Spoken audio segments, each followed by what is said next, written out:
Solano Avenue. The applicant is seeking approval for a two-level addition at 900 Solano Avenue. The subject site is a 5,000 square foot sloped lot with a two-bedroom, one bathroom, Excuse me, Chris, I'm realizing I'm within 500 feet of this. Oh, okay. Should I step out? Yes. Yep. Sure. You want me to, or even your Well, vice why chair? don't you go for it? Okay. Okay. Okay. The applicant is seeking approval for a two-level addition at 900 Solano Avenue. The subject site is a 5,000 square foot sloped lot with a two-bedroom, one bathroom, 1,307 square foot house built in 1925. The applicant is proposing to demolish the existing detached 240 square foot garage and is proposing a 498 square foot ground level addition and a 498 square foot second story addition directly above the ground floor addition. The ground level is proposed to accommodate a single-car garage, bedroom, and bathroom. The second-story addition is proposed to include a new master suite and will be directly aligned with the proposed ground-level addition.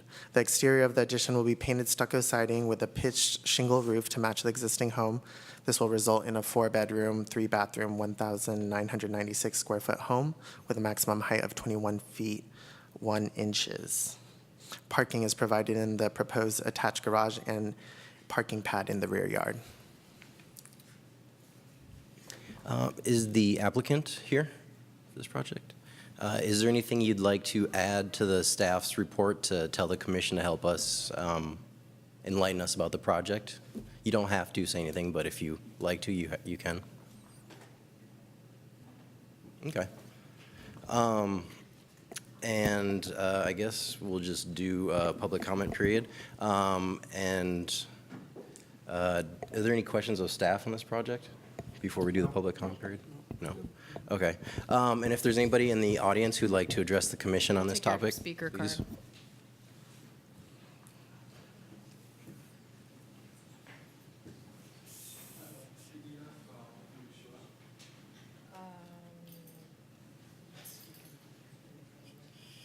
Is it a particular name? It's the only thing on here? Oh, okay.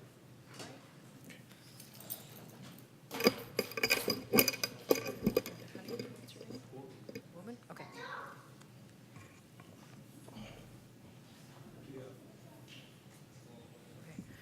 So the first speaker is Guobin Wang. You can go over there. Wang, okay. And I will just, before you start, remind you that there is a 3-limit time minute. Yep. Yes. So my name is Goping Wang. I live in this Solano 902. I'm sorry, 902? 902, that's a 900. So Okay, oh, I see. There's the story. Okay. we live in there about 15 years. So we have 2 sons and all graduated from all these schools. So we love this city. I'm sorry to interrupt you again. Do you mind if just either try to speak into the mic or position it a little closer to you so we can hear and Okay. record it? Thank you. Okay, so first thing, I would like to show you some pictures. So from my backyard, and see this, what happened. And anyway, we don't know. We haven't any discussion with our neighbors about this addition. So this suddenly happened one day. And you can see that that's the picture I took on Sunday. And this time is 2:30. And you can see the shadows of the flagpoles. I think you should see here. Okay, here. It's not very clear, but it's here. Right? So 2:30 this is our backyard, and this is a garden. We grow the vegetables here, and so let's go to the next one, next page. Yeah, here's a 3:30. I took the picture, and see this flag. This is much clearer. This shadow is actually covered, completely block the sunshine to our garden. And so it's about 1 hour, so almost, it's about in 1 hour will be covered all these gardens with lovely gardens. And go to the next picture. Okay, this I think this is page 4 from the document. This is the eastern side. This is our side. Okay? You can see that. And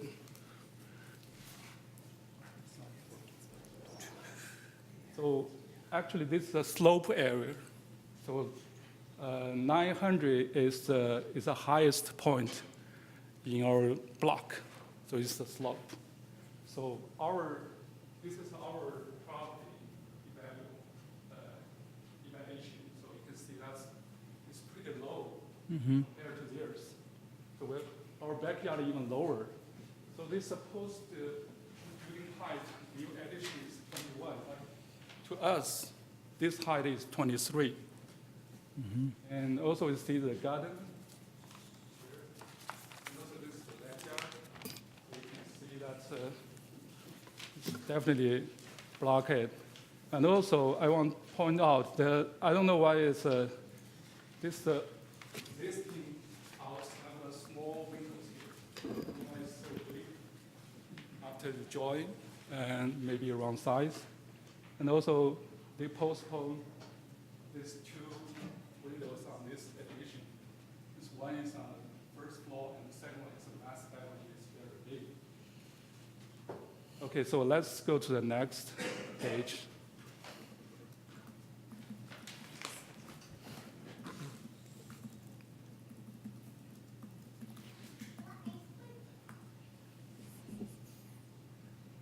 Yeah, here.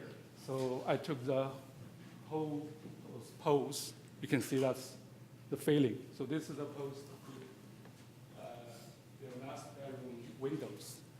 It's so big, and our yard is completely exposed here. And also we have, this. You can see you can feel how high to us on the backyard, also to our house. So it's building such a huge structures near the fence line, so it's definitely lower our property values. So the block the sun, and also we cannot do any planting on our garden too. And so next page, please.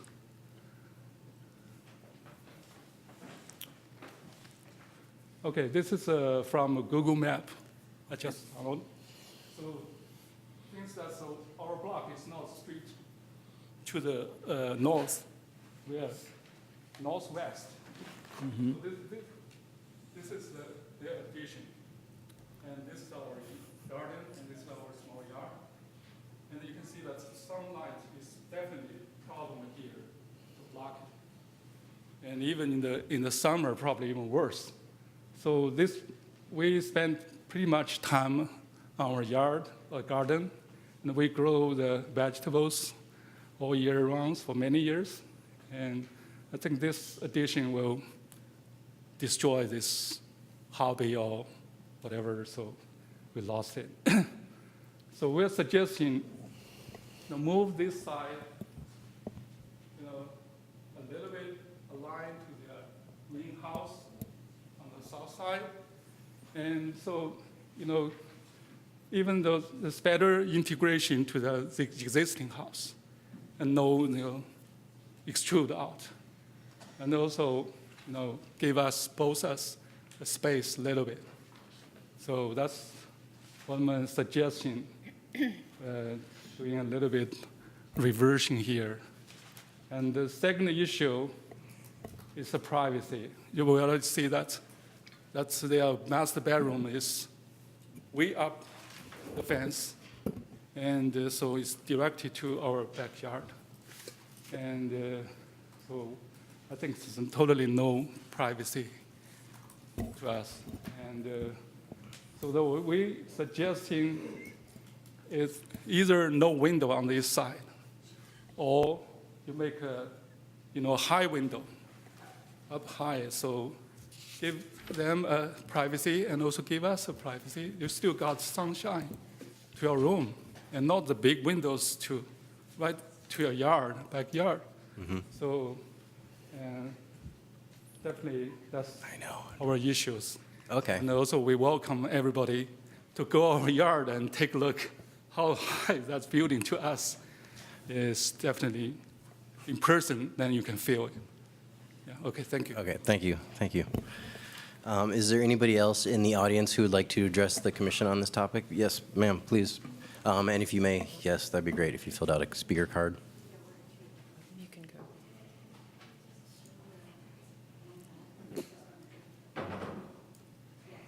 That one? Okay. And I know this is hard, but I'm going to remind you too that we have a 3-minute time limit, so try to be concise and efficient with your comments. I just have a little bit addition to my husband. My question is, the window here, apparently we draw it up. My question is this addition also? I don't want to later on, the next door, No. No. The answer is no, I think. Okay. That's not going to change. Anything else will keep? Correct. Yeah. Other things, I agree with my husband, and we don't have any privacy in our backyard at all. Whenever they have that big window, even this window, you can see, even lower window, you can see through our backyard. And the high window, we totally, completely can face our backyard, because the house just built by our fence.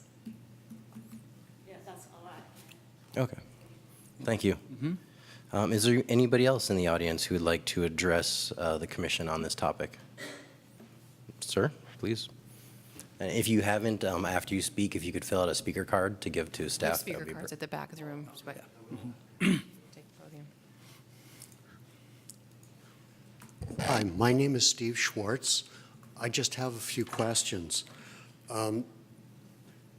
This was a single-family house, and it's currently being used as a rental. I'm concerned that with this expanded, that it's going to be a rental or 2 rentals. I don't know. It's just questions. I'd like some answers, if that's possible. All right, thank you. Is there anybody else who'd like to address the commission? Please, ma'am. And similarly, if you haven't filled out a speaker card, it looks like you have. Thank you. The next speaker is Barbara Wilcox. Hello, can you hear me? Yes. I'm Barbara Wilcox. My husband Dan and I live at 906 Cerrito, which is just around the corner, so we face the new addition out our front window and our bedroom window. You could see our house in the windows in one of the pictures that the neighbor showed. I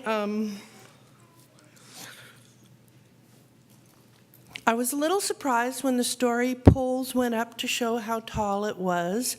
However, you know, my husband's a building contractor, and I know these things are happening all over town, and homes are being expanded. And our feeling is if the story poles are true, despite the fact it does take some of our view away of the East Bay Hills, we're okay with it. What I don't want to have happen is it to be, 6 inches taller when it's built or whatever. So, but we can adjust to it, and yes, we'd like it lower, but I'm a homeowner. Someday I might want to do something to my house. I'm in a little better position than these people because we're all at the base of the hill, but I'm across the street, so I'm probably, up 6 or 7 feet because the hill starts to rise. So at this point, if it's truly how it is depicted, we have no objections. That's all I wanted to say. Thank you. Thank you. Is there anybody else in the audience who would like to address the commission on this topic?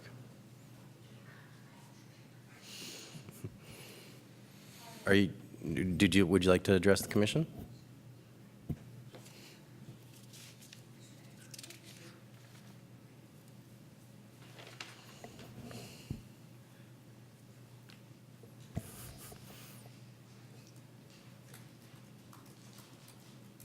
Yes, you have the stage.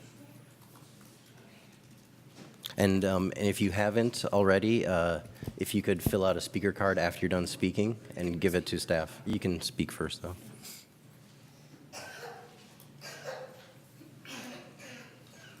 Hello, everyone.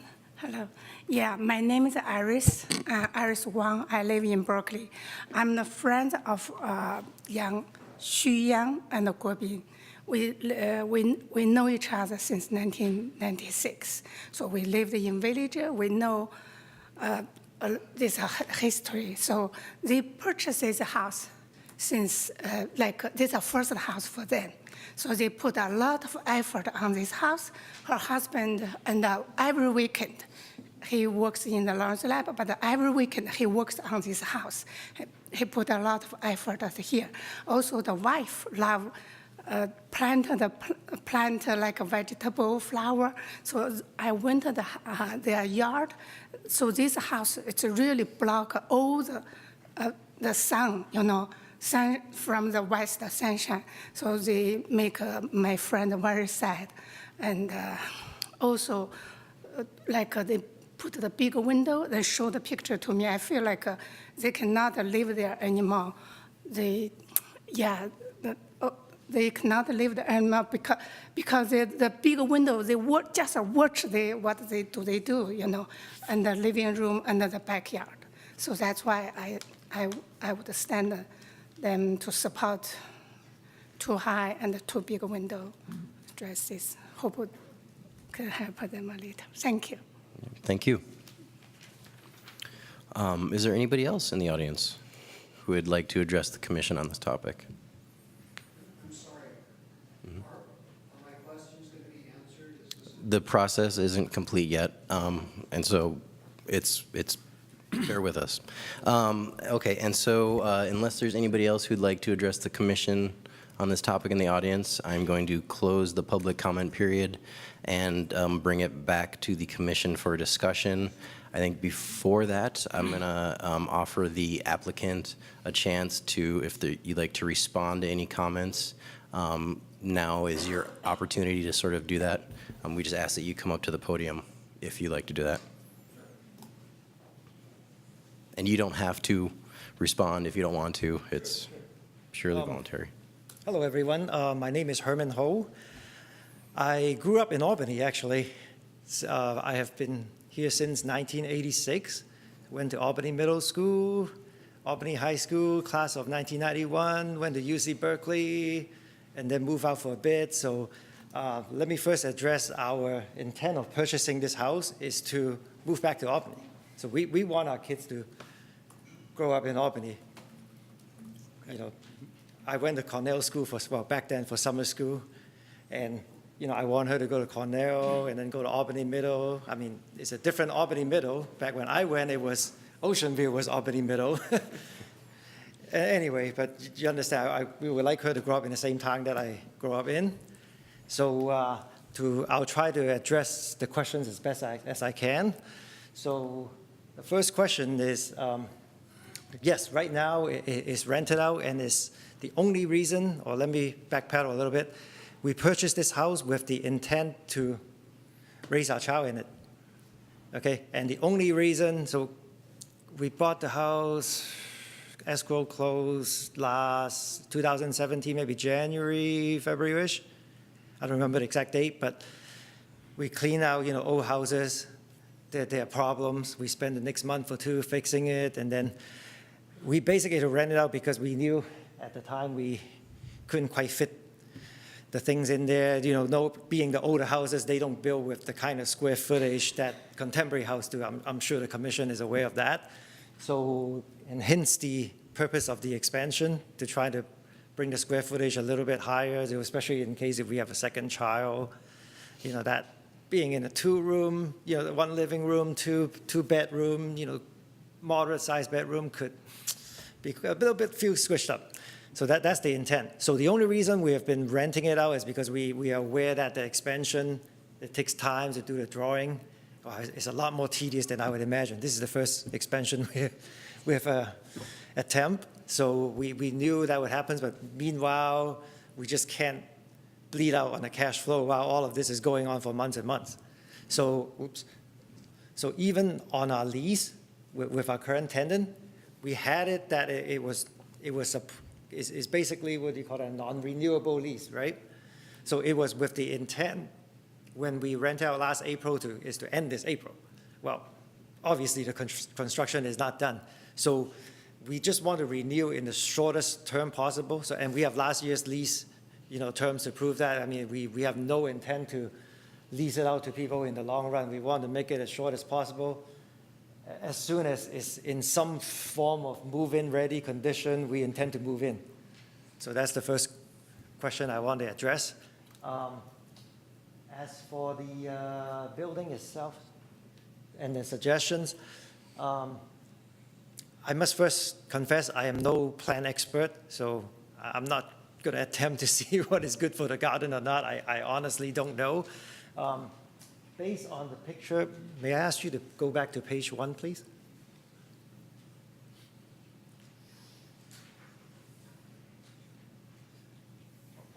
I'm sorry, the picture, he pulled out the presentation, the picture where he showed the shades of the sun. Yeah, we don't have that. It's okay, I remember it in my mind. So there were 2 pictures shown, and I understand the concern that at 2:30 p.m. there's a certain amount of shade, and by 3:30 p.m., of course, knowing that the sun goes this way and the westward sun shines this way, it will block more of it. It's not really an explanation. I'm just rather understand the question. Being a East Bay resident for 30 plus years, I know generally the sun rises in maybe 7 o'clock, around that time frame. I don't know what the effect would have. I mean, again, I'm no plant expert, what kind of plants they're growing and so forth, but so what that means is from maybe 7 o'clock to 2 o'clock, there is sun. And it will be somewhere near the 3 o'clock mark where part of that garden would be blocked up by the sun. I mean, I don't know what the implication is, but that's just an observation of mine. Do you have anything to add? May my wife have a couple words as well? Sure. Thanks for your time. Hi, my name is Tamara Lin. So we are willing to accommodate whatever suggestions that you might have. But just looking at this, the height of the addition that we're planning, because it is a downslope. So even if we don't do a 2-story addition, we just do a 1-story, just extend out horizontally without rising it any higher, the pitch of the roof would not be that much lower because we are at the downslope. So pretty much the entire bottom portion of the addition, it would just be a 5 feet crawl space. So that's why originally we were planning to just do a horizontal, very simple, a 1-bedroom, 1-bath addition. And then we realized that 5-foot crawl space underneath the house, it would just be wasted. So that's why we raised it a few feet higher. In terms of the garden sunlight, because the end of our property is this, it's aligned with the end of your property, which is behind that black car where the car was parked. So even with this addition, there are still plenty of backyard space for your garden. In terms of the big window that you're concerned about, we're more than happy to maybe rise up the window a little bit so it will not be so low in our view. So you'll be a little bit higher. So you feel like you can have more privacy. I don't know why the second window that you mentioned, it was not drawn up to scale. I think maybe my architect, she has an idea of expanding that window width a little bit because we are removing one side of the window in that bedroom. So then we can have more sunlight going to that original bedroom. But I can confirm with her. Okay. Okay. I'd also like to point out that that is Thank the you. egress window for that bedroom, so there is some specificity in terms of the size. It can't just be Oh, it is? arbitrarily applied, so I think as it's drawn, it meets the egress requirements of the Oh, really? Oh. Okay. Thank you very much. There isn't another window on the south side then? that could be an egress window? This is the window in question, and this corresponds to an existing bedroom within the house. Okay. With that, I'm going to bring it back to the commission for a full discussion. One quick question for the applicant. What is the intended or proposed material of the new garage door? Is it going to be vinyl? Is it going to be wood, metal, glass? Right now, currently, it's metal. Okay. So we probably keep it the same material, the Okay. same color and everything.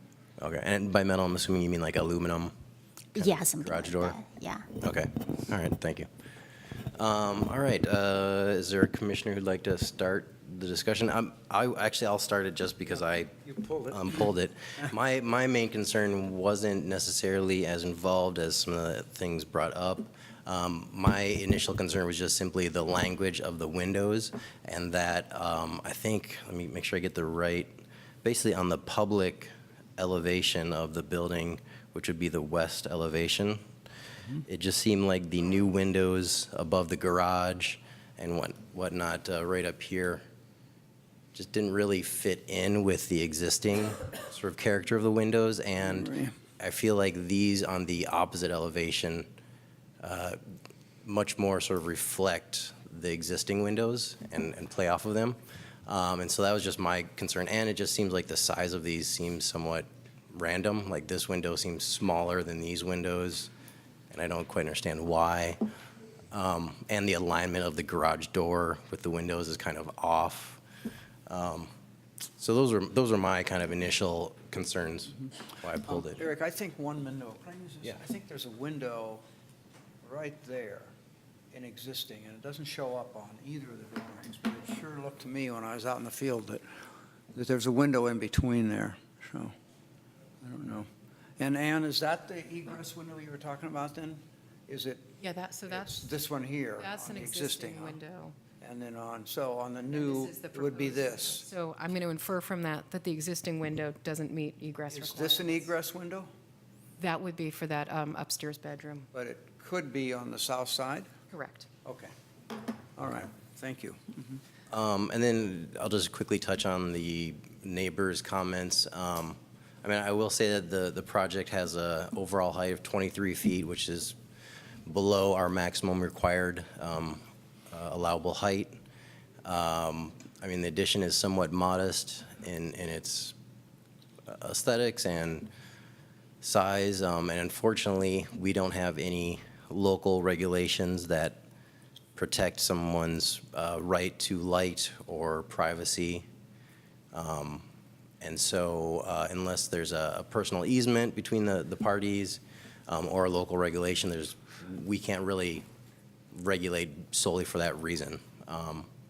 But I would be open to suggesting, that big window where the privacy issue was discussed, that maybe the applicant think about a clerestory window for that location, if we can get an egress window on the opposite side, on the main public side.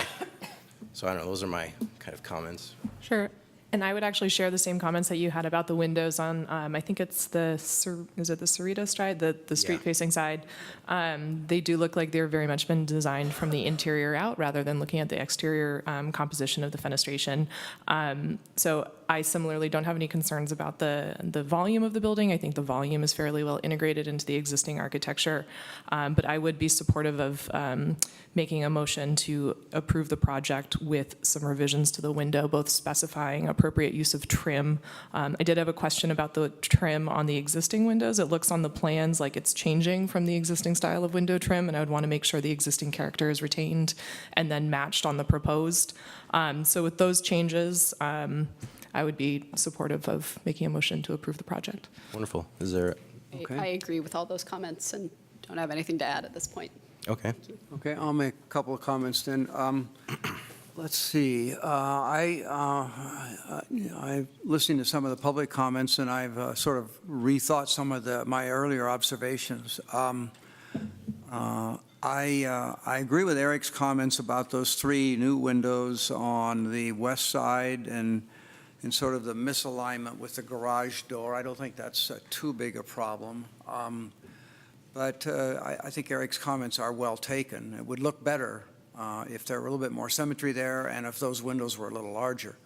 I think on the east side, overlooking the neighbor's backyard, I think that a clear-story bedroom in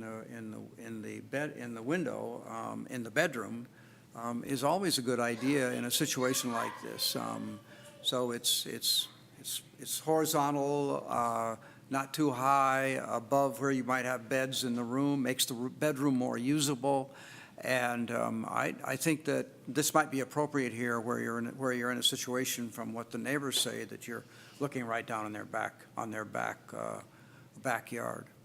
I'm not terribly concerned about the shading of the garden next door, because I do see from Google Maps and from my own observations that there's a good-sized backyard there. And For the commission, they do have a 25-foot rear yard setback, so they are beyond the minimum standard of 20 feet. So there is sufficient so room. there's some room to work with in that backyard. So the other thing is about the height. I was looking more closely at the drawings, and maybe you could squeeze this down another foot or 18 inches if we really wanted to. I think the ceiling heights on the lower level are pretty high above the garage there. And the architect's not here to kind of talk about what their thinking is, but it looks to me like probably the upstairs bedroom isn't more than an 8-foot ceiling, or 8.5 feet, but I think that garage area does have a pretty high ceiling height, and maybe we could lower that. That could be lowered an extra foot or 18 inches. And if you look at the profile, you see what that would gain. I think the design would look a little better if the addition were a tad shorter. It would be more, I think, look more incorporated into the overall facade of the existing house. So, anyway, those are my thoughts, and based on those observations, that maybe it would probably be better to. I'd kind of be in favor of continuing it, to have it come back with have the architect work a little bit more with the drawings. But if the commission wants to try to vote on it tonight with some conditions, I think I could do that too. Okay. I mean, just in an effort to kind of push this forward, I think as Commissioner Waddy, am I saying that right, Waddy? Mm-hmm. Commissioner Waddy mentioned, I'd be willing to move this forward for approval with some kind of specific conditions. And I'm just kind of thinking out loud right now for our sake. Maybe with a condition that the proposed west elevation windows, the ones over the garage on the public street, that those be revised in size to, I guess to match more, I don't know. You're the architect. I'm just trying to think of the right language. And I think you could have staff. I think your intent is to have windows there that are more proportional to the wall. Yeah, and just make sure like the heights match the existing, like the one window that's right next to the like this one, so that the heights match, just to verify that. Share the proportions of the existing windows. Exactly, share the proportions of the existing windows. Thank you. And yeah, I mean, I guess I would be open to approving it with that condition, and I don't know if it's receptive to the other commissioners. I guess maybe proposing a clerestory window on the east elevation, and if an egress window is, if we're eliminating an egress window and it's needed, one of the south elevation windows can be enlarged to be egress, but I think they might meet the egress requirements on their own. I don't know, I guess those would be the two conditions, and I don't know if I captured your comment. The only other comment I would add on to that is the materiality of the windows. Again, there was no specificity as to what the materials or the trim are, but I would like to make sure that that trim is consistent and preferably a material other than vinyl, and make sure there's that 2-inch reveal. Yeah, and would you be okay with them resolving that with staff's Absolutely, review? yeah, defer to staff on that. Yeah, and actually, sorry, one of the comments I actually had was, that was about the materiality of the windows, because I think I looked it up and they're Anderson Fibrex, which is sort of a lower end, similar to vinyl windows. So although exceptional design isn't sort of required for this project, I don't know, it would be nice to somehow upgrade from a I don't know if the Fibrex qualifies as vinyl technically, or if we just, I don't know. But I think that goes to your comment too about the materiality of the windows. So I'd be open to a motion with those couple conditions. And I'll propose it unless there's further discussion, and we'll see how it goes. So I will make a motion to approve planning application 18-010, design review for two-level addition at 900 Solano, as presented with the additional conditions that the applicant work with staff to revise the west elevation, new windows on the west elevation, so that they reflect the proportionality and materiality of the existing windows, and that the new window at the second floor for the east elevation is revised, and the applicant works out with staff to revise the design to put in a clerestory window. Great. I'll second the motion. Okay. There's been a motion and it's been seconded. All in favor, say aye. Aye. Aye. All opposed? I think I'll vote no, because I recognize it's going to pass, but I think I'd like to have the architect work on bringing the elevation down. It's not a big deal. I don't feel real strongly about it. I think there's a possibility there of squeezing some of the height out. So I'll vote no, but otherwise, I really do think it's really quite a good addition to the home, and I think it'll make the home much more livable and usable. And I think it's close to being really nice, but still have some objections. So anyway, I'll vote no. Okay. At this point, I'd rather see it continued and come back. Okay. Okay. So your project has been approved with those several conditions. So please work with staff to resolve those. And there is a 14-day appeal period, so don't remove the story poles until after that appeal period has been finalized. And just a sort of passing thought, which I meant to mention earlier, consider putting in like a nice wood garage door, maybe something to play off the wood materiality of the fence, just because we try to move away from aluminum and vinyl windows, and we try to look at our design review guidelines in terms of the garage doors that they show. We'll give you good ideas. Thank you. Okay. All right, I guess Commissioner Kent. And for those of you who needed to fill out a speaker card, you can turn that into me. And I believe our planning specialist is getting Commissioner Kent. Wonderful.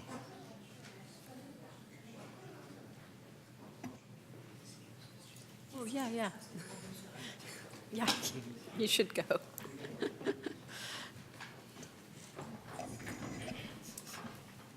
All right. It took a while, but we're at the public comment period. Oh, okay, good. It's in the dark, there's no TVs back there. Oh. So we just finished the public comment, right? No, we haven't done it Haven't yet. started the public comment period. We just did the consent calendar. We're still on consent. Item We just before. finished consent. Okay, all right, thank you. All right, we'll have the public comment period. This is for persons desiring to address the commission on an item that is not on the agenda. Please note that each speaker is limited to 3 minutes. The Brown Act limits the commission's ability to take and discuss items that are on the agenda, that are only on the agenda. So anything brought up at this public comment period, we cannot discuss unless it's, of course, on the agenda. Therefore, such items are normally referred to staff for comment and for placement on a future agenda, if applicable. Are there any people that want to take this moment to speak? Yes? So can you come up and use the microphone, please? Question. This is being recorded.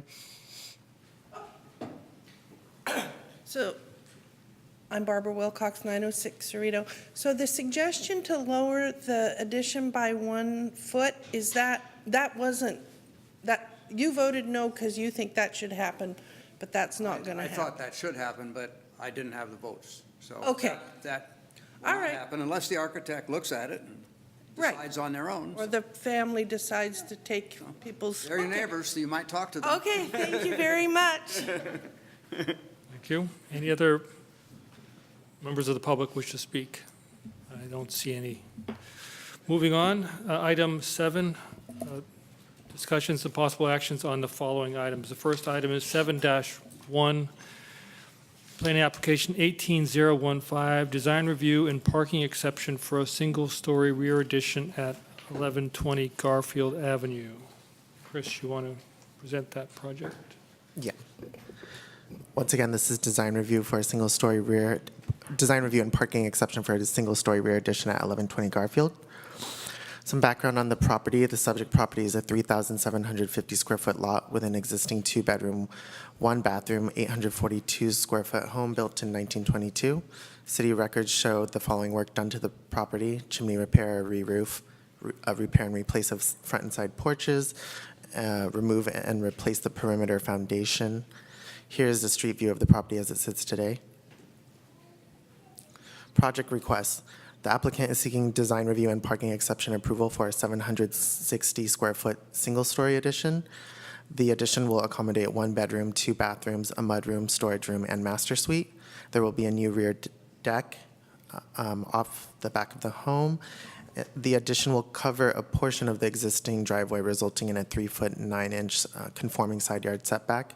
The existing shed at the rear of the home is proposed to remain. Recent review. The project was originally filed as a second-story addition and presented at the March 14th, 2018 hearing.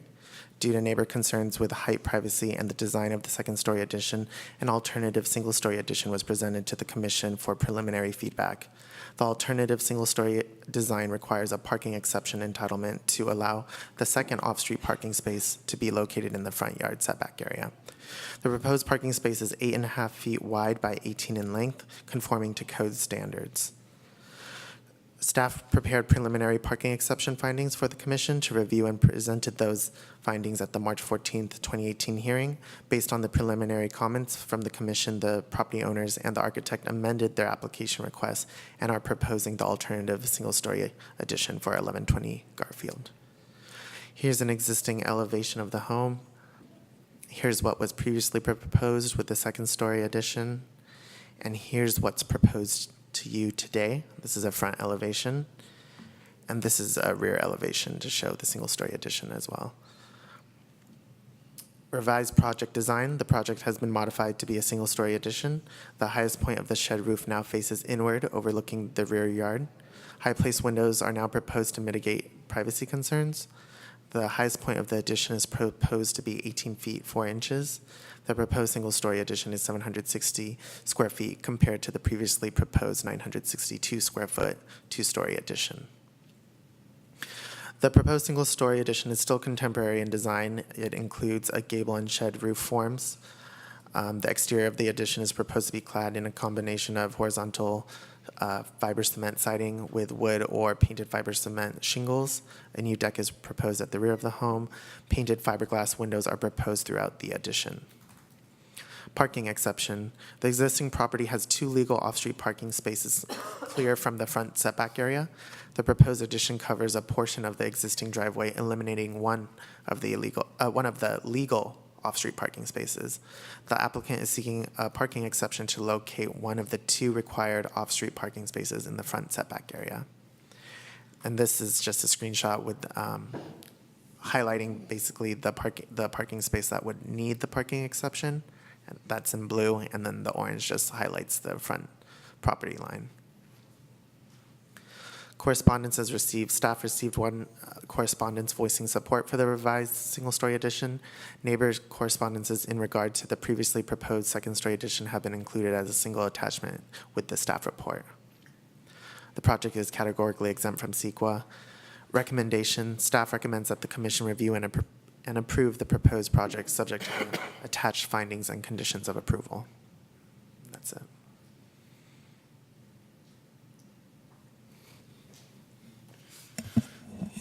Let's see, would the architect like to come up and say anything about the structure?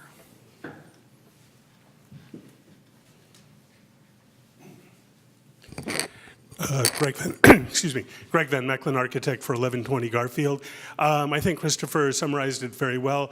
One thing that he was slightly off on, he said the addition is 1 bedroom plus 2 baths. In fact, the addition would be 2 bedrooms and 2 baths. The master suite, yeah. Pardon? The master suite was included, right? But the addition would actually have 2 bedrooms. On your thing, it said 1 bedroom, small piece. And on the site drawing that you just showed, it actually shows 2 street trees, and that's a drafting mistake. We'll deal with that in-house. So we're only proposing 1 new street tree. That was just a duplication. But I think it's pretty clear. Some of the concerns that were raised last time about this option was how close the parking space would actually be to the sidewalk. And as you can see, the front property line is a full 4 feet back from the sidewalk. So it would be, and we're using the entire 18-foot, where we're showing the 18-foot length parking space. We didn't take advantage of the 16 feet, which is a possible exception. Most cars are more in the range of 15 feet. So in fact, I feel confident that the car would be at least 5, 6, 7 feet from the sidewalk. I don't think that would cause any kind of interference with it. We appreciated the neighbors' comments. We think the house is much better for having gone through this route. It actually, it's a smaller house, and the owners are not entirely happy about that. And one of the other comments last time was about making the small front, what I call the alcove, a little bit smaller to push the parking spaces farther back. Again, because they're already far enough back, and that alcove is only 8 feet wide.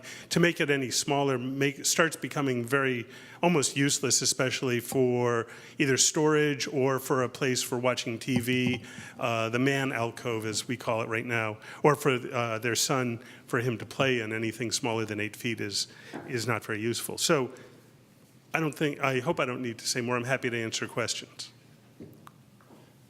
Any questions? Nope. I just had one quick clarification for the architect. On the north elevation for the addition, there's no material specified on the facade, but the renderings show what looks like fiber cement siding, and I just wanted to confirm that that's the intent. Yeah, it's always hard on those elevations of when you show something that's set way back from the street, whether you show the material, which then flattens the image, or whether you don't show the material, which shows it more clearly. So But it's not stucco, it'll be siding? Okay. And then this would be the shingles. Okay. Thank you. And the renderings that are on the last page, I think, show that. Yeah. Thanks. Any more questions? Okay, thank you. I forgot to ask if anyone had questions for staff. No. I do have one question for staff. In the findings that we need to make to grant the parking exception, I'm hoping you can help me make sense of finding B, so I'm reading the requirement as that the area will not exceed 7.5 feet in width. And then the facts in support of that finding are that it will be 8.5 feet in width, which are greater to or equal than the minimum standard. But I'm reading the 7.5 as a maximum standard, so We actually changed that as part of the parking regulations ordinance update that we did in 2018. And so we actually changed it that the area proposed for parking in the front yard will meet the minimum standard of 7 feet, 6 inches in width by 16 feet in length. Okay, so the rather than finding it- should be will meet and not, it shouldn't say will not exceed? Right, it should say will meet the minimum standard. Okay. And And I was having a hard time with that anyway, because if your yard is more than 7.5 feet wide, what are you required to reduce the width of your yard to, that doesn't make sense It's to a me. very so, counterintuitive. So I'm glad to hear that was revised, and that resolves my question. Thank you.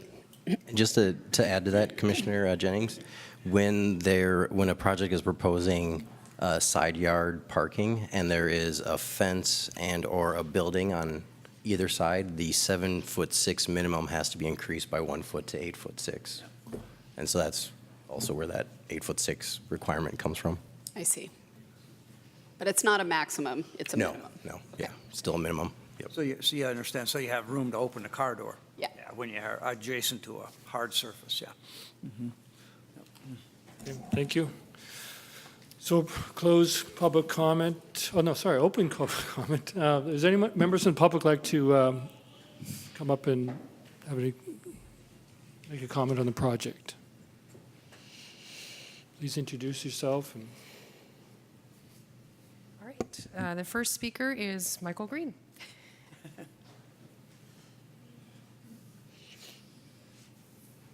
Hi, everybody.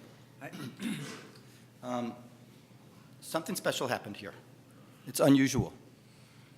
And what's unusual is, because I just looked through this thing while I was waiting during the previous one, there were 9 formal objections to the first proposal. And there are, if I understood it right, 8 formal requests that you grant the exception to the parking rule. And so here's what happened. What happened was that people actually listened to each other, and people actually tried to put each other in each other's shoes. And so I'm the one who sent you the pictures with the flagpoles from my yard. So am I wild about that, right next to my tiny little deck in my tiny little corner lot yard, that the house is that close? No. But what happened was that there was just a very sort of neighborly kind of Albany process of people listening to each other that was kind of profound. And so that's like a really excellent thing for you all to support, because it supports our community, the way that folks work together. So obviously, where I'm going with this is I hope you will support the parking exception so that they can have more space. I'm grateful to you guys for sort of the quality of, listening and understanding that we came to. We had a rocky first start, and then we came and we worked together, and I'm grateful to you for it. I also just want to say that all of those folks who wrote those letters, I think that they probably, I don't know if any of them are here, but I think they, besides me, that they are probably feeling really good about this process as well. So I hope that you will bless it and that process. Thank you. Thank you.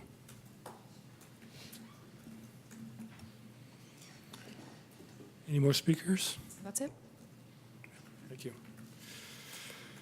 So we'll close public comment, bring the discussion back to the commission. Who'd like to start? I'm prepared to move the project forward myself. I don't have any further objections. I said last time I did not have a problem with the parking exception in this situation, and so I'm prepared to move it. Mm-hmm. I'll go out there. I think I might be the outlier in this project, but I am having a tough time finding condition D was met. And this again ties back into my concern about trying to move as much of the parking out of the front yard setback as possible. And again, this ties back to my previous recommendation that they revise the alcove. And so I just can't find that exception, because I think more can be done to the design to limit the intrusion and aesthetic effects upon the property and the neighborhood. And yeah, I mean, and quite honestly, I feel like I think it's great that the community and neighborhood came together and they were able to come to an agreement with the applicant to meet all of their needs. But as Commissioner Kent has said in the past, it's a little bit crazy when the neighbors basically force the design onto an applicant. And I think that was the case because, as I said earlier, neighbors do not have a legal right to a view or to the light or to privacy. And so it's great that you accommodated them in that sense, but then the other aspect, at least in my view, is that we as commissioners have to now look at the public right and how it affects the community beyond simply your neighbor's concerns about privacy or having shade. And so that's where my concern comes to the parking spaces. It's great they're putting 2 on the site, but again, I think more can be done to limit or mitigate its effects in terms of needing a variance or a finding that allows to have the parking in the front yard, which is not according to our codes, is not something that we recommend to do. And so if we're going to do this and give this exception, I think it's quite reasonable for us to ask for the applicant to somehow compromise and try to mitigate that effect. And so for that reason, I, right now as it stands, oppose the project. So I would agree with Commissioner Giesenfield's in terms of the process aspects of how this project has come to us. However, I don't share his concerns about the setback of the parking space. I think, just as a general policy matter, I don't personally support the idea that that lots of our constrained properties needs to be devoted to accommodating parking. So that's just where I'm coming from. I think, if we need to squeeze them right up against the sidewalk, again, personally, I know this may not be what the code says, but I'm okay with that. And I do think that the applicant and the architect looked at the suggestion to try to minimize the encroachment by moving that alcove, and they, excuse me, they have reasons for not doing that. I don't think that moving that alcove back a couple more feet would make a material difference to the level of encroachment onto the neighbor's property. And I think we have plenty of evidence in our record to be able to make all the findings that we need to. And I do think it's important that the neighbors, in this case, don't oppose and, in fact, endorse granting that exception. So I am prepared to vote in favor of it. And I think the design is attractive as well. I know it's not the project that you set out to build, but hopefully you'll be happy with what you end up with. I think it looks really nice. And I'll just also throw back out there too. My own personal anecdotal story is that, I live in a condo building, and the single-family house that's next door to mine, they have parking in their front yard setback, and all the time they park across the sidewalk, and it irritates me, and I find it so rude that they do that, given that they have a garage already. So I am trying to sort of move that fine line, but I think at least for me, I think there's more that can be done. And it's a nice size home, and I think having a man alcove or area that's reduced by several feet wouldn't diminish the quality of the home at all. So, Can you put the plan up that shows, the plans I have, they don't really show the full lot, and they don't have the driveway dimensioned very well. I'll just also say, I'm also suspicious that there's dashed lines in a door. Is that either for the demolition or removal, or is that for proposed possible future door and wall to make that an actual enclosed room? Yeah, that is to make, they lost, in going from the 2-story to the 1-story, they lost a lot of storage space that was in the original drawings. So they're still debating whether or not that would be enclosed. If we enclosed it, it couldn't be a legal habitable room. It wouldn't meet the minimum code dimensions of 70 square feet. But it could be a storage room, which is, we all have too much stuff. Thank you. And so in that sense too, I think if this moves forward, I would also make a recommendation that we have a deed restriction that says that can't be a bedroom in the future, since, as the applicant said, it won't meet legal bedroom requirements. We would agree to that. And the applicant is amenable to that. So there was a plan that showed the dimension of the legal parking lot and then the distance to the property line and sidewalk. Could you bring that up?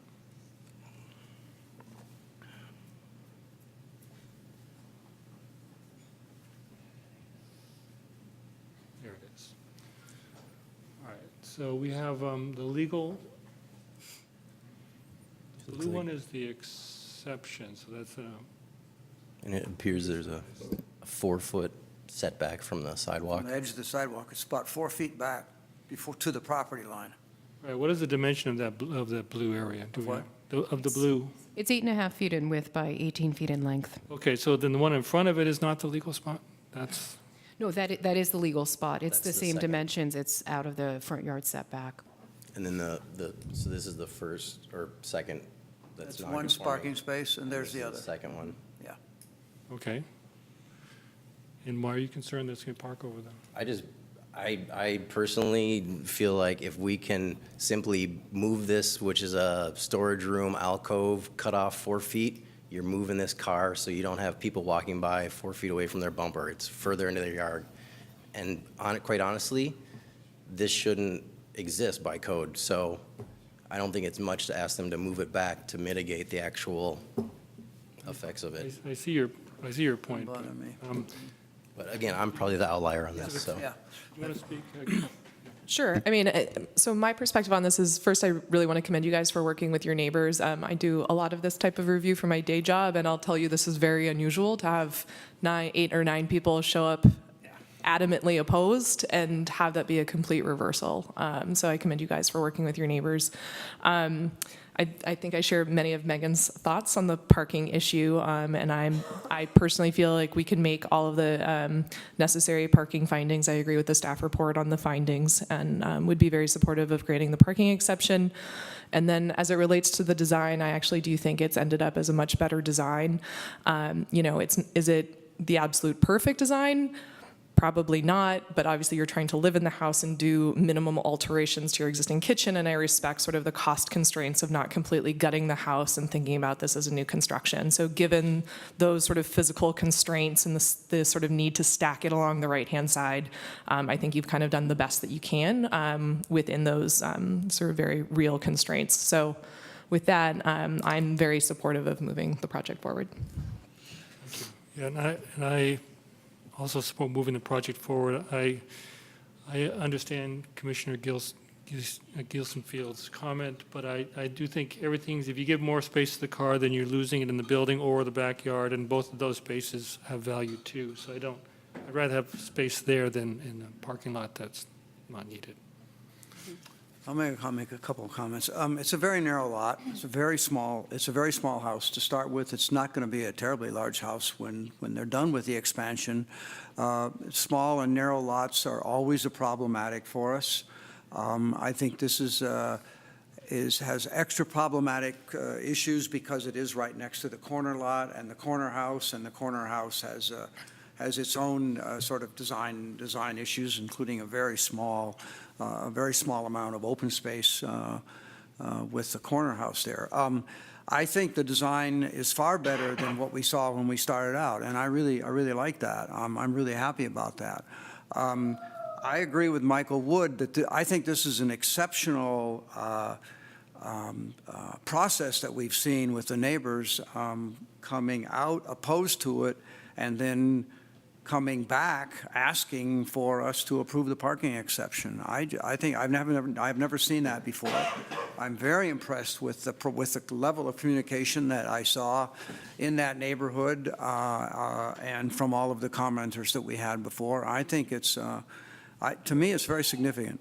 Very significant. I like the current design better than the original design, as I said before.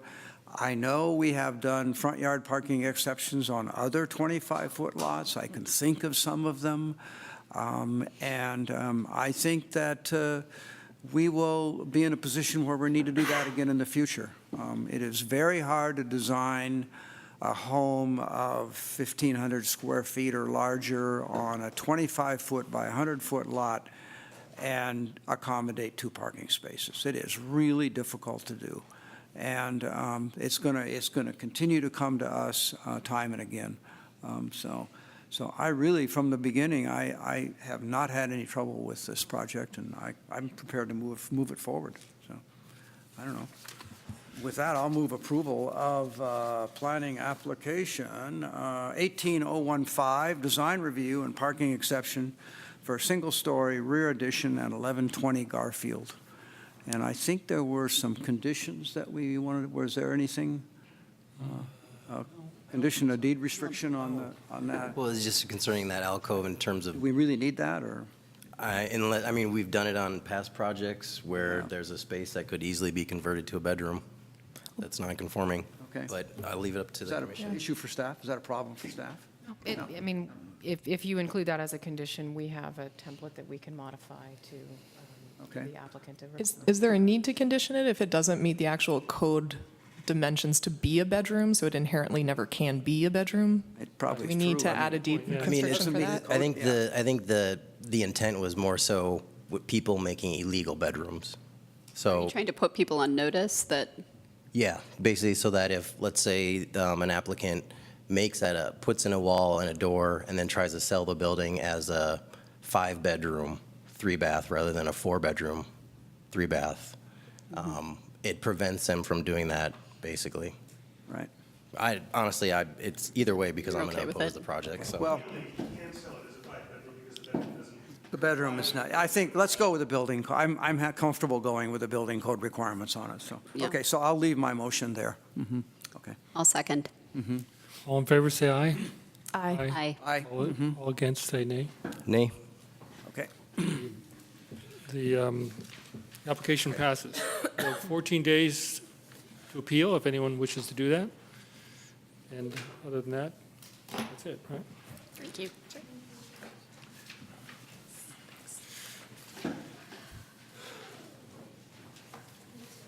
Moving on to next item, which is planning application 18014, design review for a second-story addition at 1043 Santa Fe Avenue. Chris, could you present it? Yes, this is design review for a second-story addition at 1043 Santa Fe Avenue.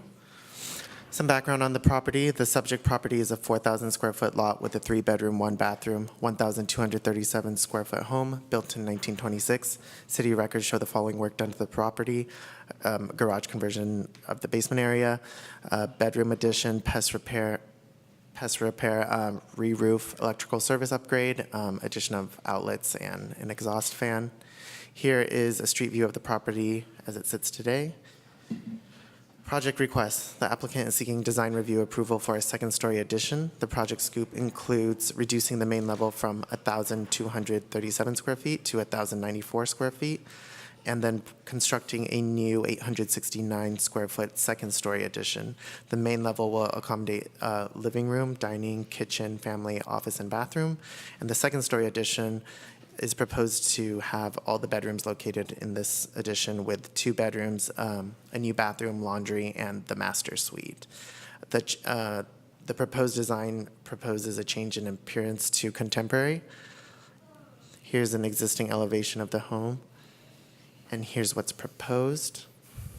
And then here's an additional 3D rendering of the proposed addition and remodel. Exceptional design. Projects which exceed a 0.45 FAR subject to exceptional design as reviewed by the Planning and Zoning Commission. Exceptional design treatments include a new wood garage door, horizontal wood guardrails, aluminum double-glazed windows, a butterfly roof form, exterior second-story deck, and a patio at the rear of the home on ground level. The proposed design has consistent window language interconnectivity with outdoor spaces and consistent architectural detailing.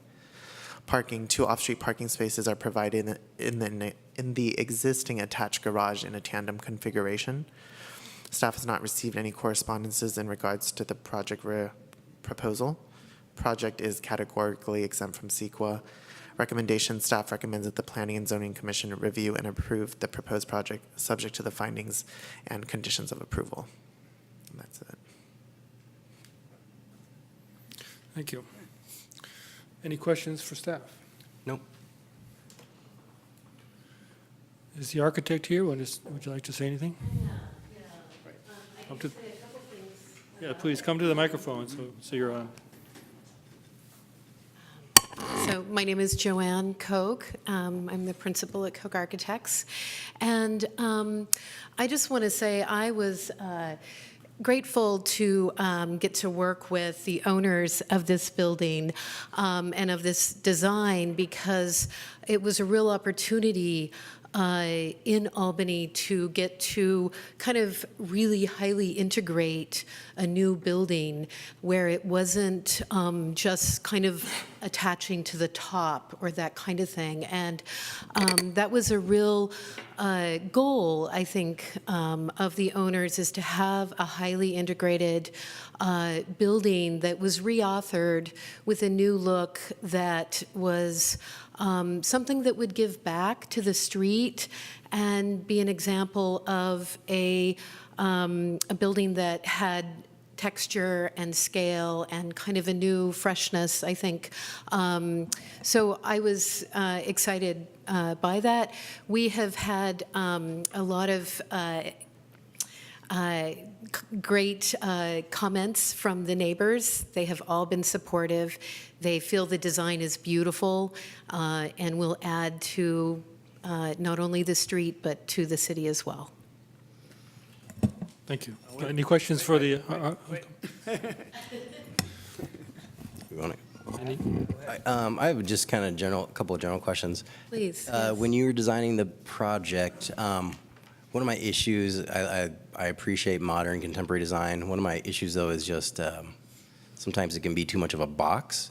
And so have you looked at any kind of added materials in terms of like a parapet cap, like a stone parapet cap or anything like that to help break up the amount of stucco in the...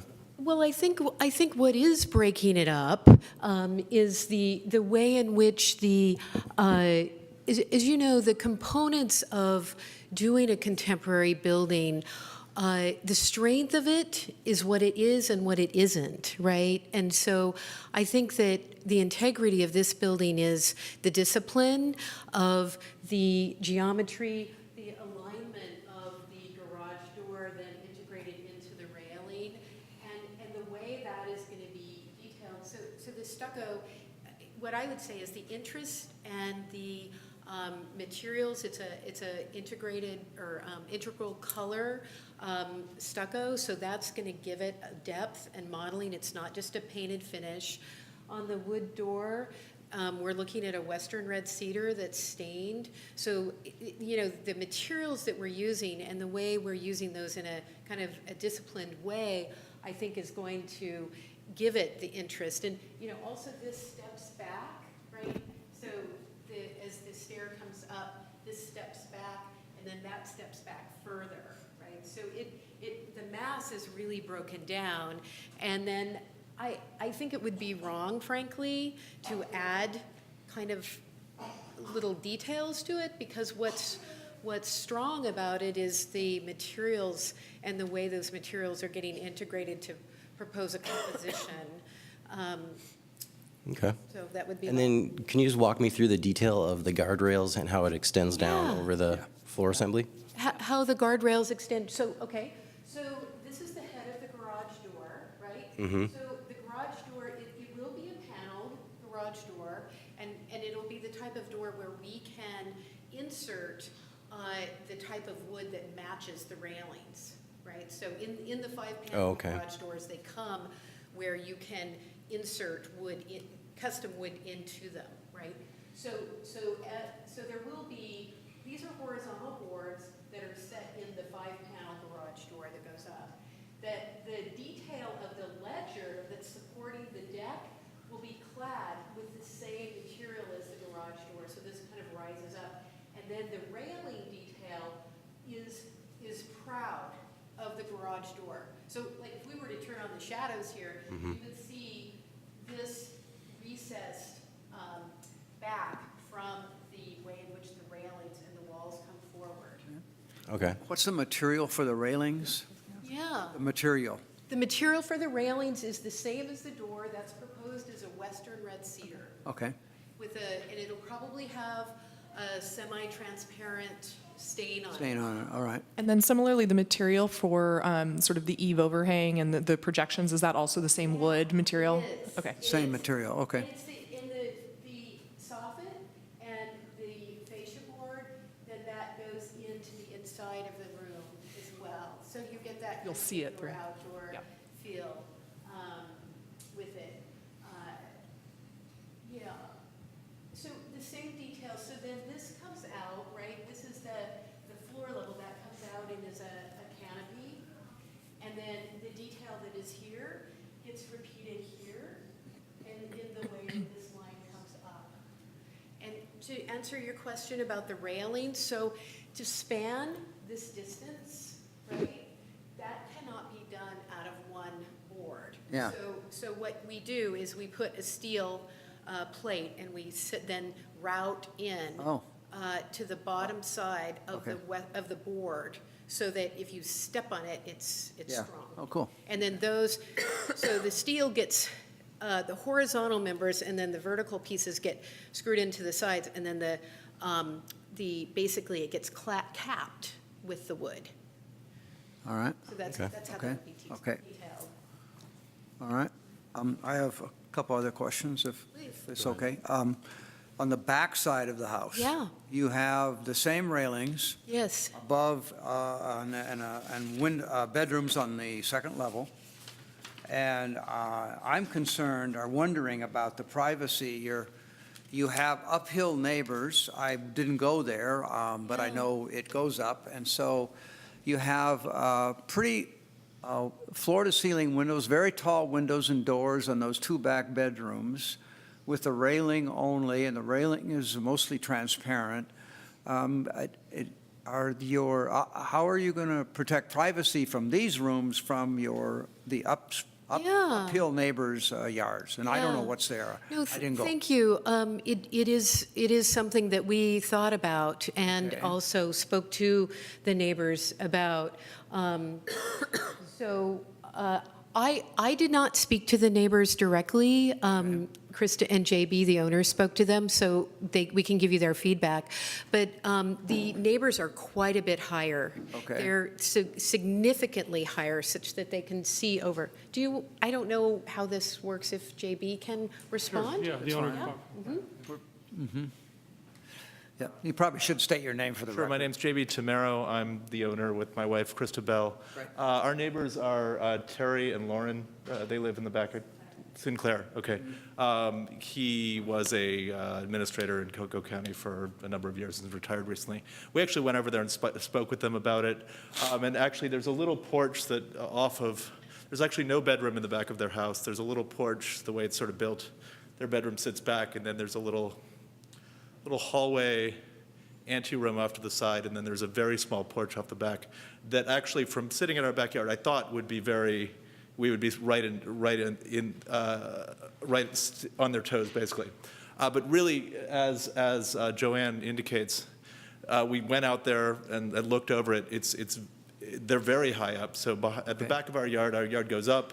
There's about a 4-foot retaining wall. Above that is about an 8-foot wood fence that goes, and then there are porches above that. So you get a sense of just how high up it is with the height of the hill, the wall, the retaining wall, and then the fence. So I was actually surprised that it wasn't as immediate on them as it was. In addition, the footing of the house, we removed the back bedroom, so it's actually further away from their house than we currently are. Yeah, right. I'm Okay, that's good. Hang on, I might have another question. sit here. Sure. On one side, I'm wondering about the crawl space that has a little door on it, and how high is that crawl space, or what's in that crawl space? I couldn't tell. Yeah, well, How deep it is, or what's the deal with that? Why? Sure. So it's a mechanical space. It houses the current forced air unit and the current water heater. Okay. Right. And So it's purely a utilitarian mechanical crawl space. oh yeah, yeah. I don't have the plans. Thanks. Here we are. Okay. That. Yeah, I think that probably answers my question. it's dank and wet and dark. Under a 7-foot ceiling height or? Definitely, height? it's under 7 feet, yes. Okay. I just had one pragmatic question, kind of code related. I was surprised on the north elevation that you're not required to install a railing or guardrail at that side entry to the basement. Just seems like a real, on this, yeah. Where? Yeah. Oh, yeah. right there. So that's existing. Okay, so it's just grandfathered in? Yeah. We're not going there because it's expensive to do so. This is all concrete, and the engineer, this whole foundation along this side can be retained. So we can anchor drill the new plates in and everything, and we're not doing any work there, which is a real benefit. Okay. Okay. So along those lines, You have, on your plan, you show a lot of trees, but they're probably just look like the same tree repeated. And the building looks quite nice with that vegetation in front of it. But in reality, Simulating actual trees, I just want to. what's that? Those are simulating actual, there is a very large tulip magnolia right here in the front that screens much of the house. Right, so I wonder, is that going to be retained? It looks like it's really close to foundation. It's Yes, like it is, but we are going to retain it. It's not, you're talking about this one here, yeah. Yeah, one on the lower right. So. That one there, yeah. Yeah, so I'm not an arborist, but we have been able, in the past, we've been successful in having the arborist on site when excavation is happening. And if there are certain roots that are coming forward, there's specific protocol for amputating those and soaking them for days with burlap sacks. If the foundation's staying in place, the tree's probably okay that way. But I think more importantly is the contractors using that access material, cranes going in and out, that's where it's going to be injured. It's going to need to be protected, no question. Yeah, that was one thing. The other part was, and I'm not sure if you, I mean, if it's part of the plan to show that, because it is, you're at 55 FAR, I believe, then that's kind of a crucial element to, and it goes point to Eric's point about softening the massing of that front facade a little bit. So you're kind of depending on that tree to be there, right? Yeah, I think that the tree is an important element of it. I think also the way in which it steps back. I mean, I think you can see the way the building really, when you're a pedestrian walking on the street, you look up and you don't, this is far back, right? Yeah. Your perception of the height of the building is really almost a one-story building. I mean, because this is stepped back so far. I don't know if did you see it on site? Were you able to? No, I wasn't able to get to site. Apologize for that. I was away all weekend, but. Pretty steep hill there. As indicated from when I talked about the neighbor, it's a pretty steep hill. It looks tall. It's not going to look, I don't, as she said, I think it's not going to look much different from the shape it does now because of the setback. Right, okay, well, I guess what I should be getting at is, normally we have a landscape plan, but you already have existing landscape. It looks nice. I mean, what I can tell from the photographs. If that remains intact, we're okay. But if in fact it gets decimated during construction, we're not okay. So I guess we have some sort of replacement plan in case that gets wrecked. The other one is, I think you replaced the walkway. That's what's stated in your landscape plan, as replacing the walkway. Correct. Are you changing the grade? Does that need to replace? Is it all broken up? The only reason I bring it up is I see the lines now are more simple and more maybe in keeping with the architecture of the architecture of the building. But just a little things that bother me is that the old walkway fans out when it hits the sidewalk, which is a nice graceful way to enter. You don't have those maintenance problems on the corners. And the 3 steps are lined with the cheek wall, which reduces the ankle busting technique of stepping off the walkway at night, whereas a new walkway does neither of those. So you're following a design trend, but you're limiting some of the practical maintenance issues of the old walkway. We're glad to incorporate those. I think that we were thinking of the larger, bigger picture of the architecture, and I'm glad to think in a more thoughtfully about the steps and the way that those could possibly fan out, or we can look into that. We're glad to do that. It's either one's work. It just seems like you're taking out a really graceful, nice step I and putting in appreciate something that. rather simple. Yeah, we're glad to look into that and to bring back some of that grace, for sure. Honestly, I think it wasn't something Yeah, that I we see. focused on, yeah. but we're glad to do so. Sure, understood. Understood. Comments? Oh, sorry, you were in question period. Any more questions for the architect? I think we're set then. Thank you. Good. Sometimes we slip into discussion. Bring it back to the members of the public. Anyone like to speak? Okay, we'll then shut off the public comment period, and we'll bring it back to the dais. Anyone like to start the conversation?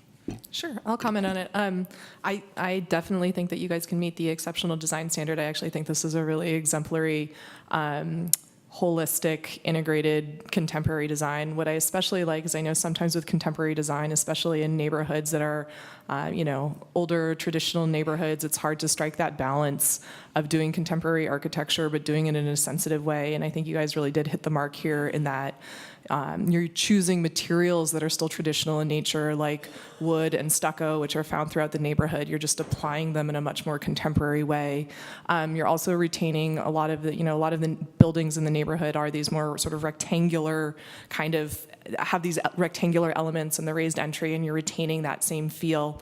But again, kind of putting a 2018 contemporary flavor on it. So I can tell that the detailing is going to be done well. I really like how you're carrying the stained wood all the way through in the ceiling. I think those little details are what really make for the successful execution of contemporary architecture, because really the devil is in those details.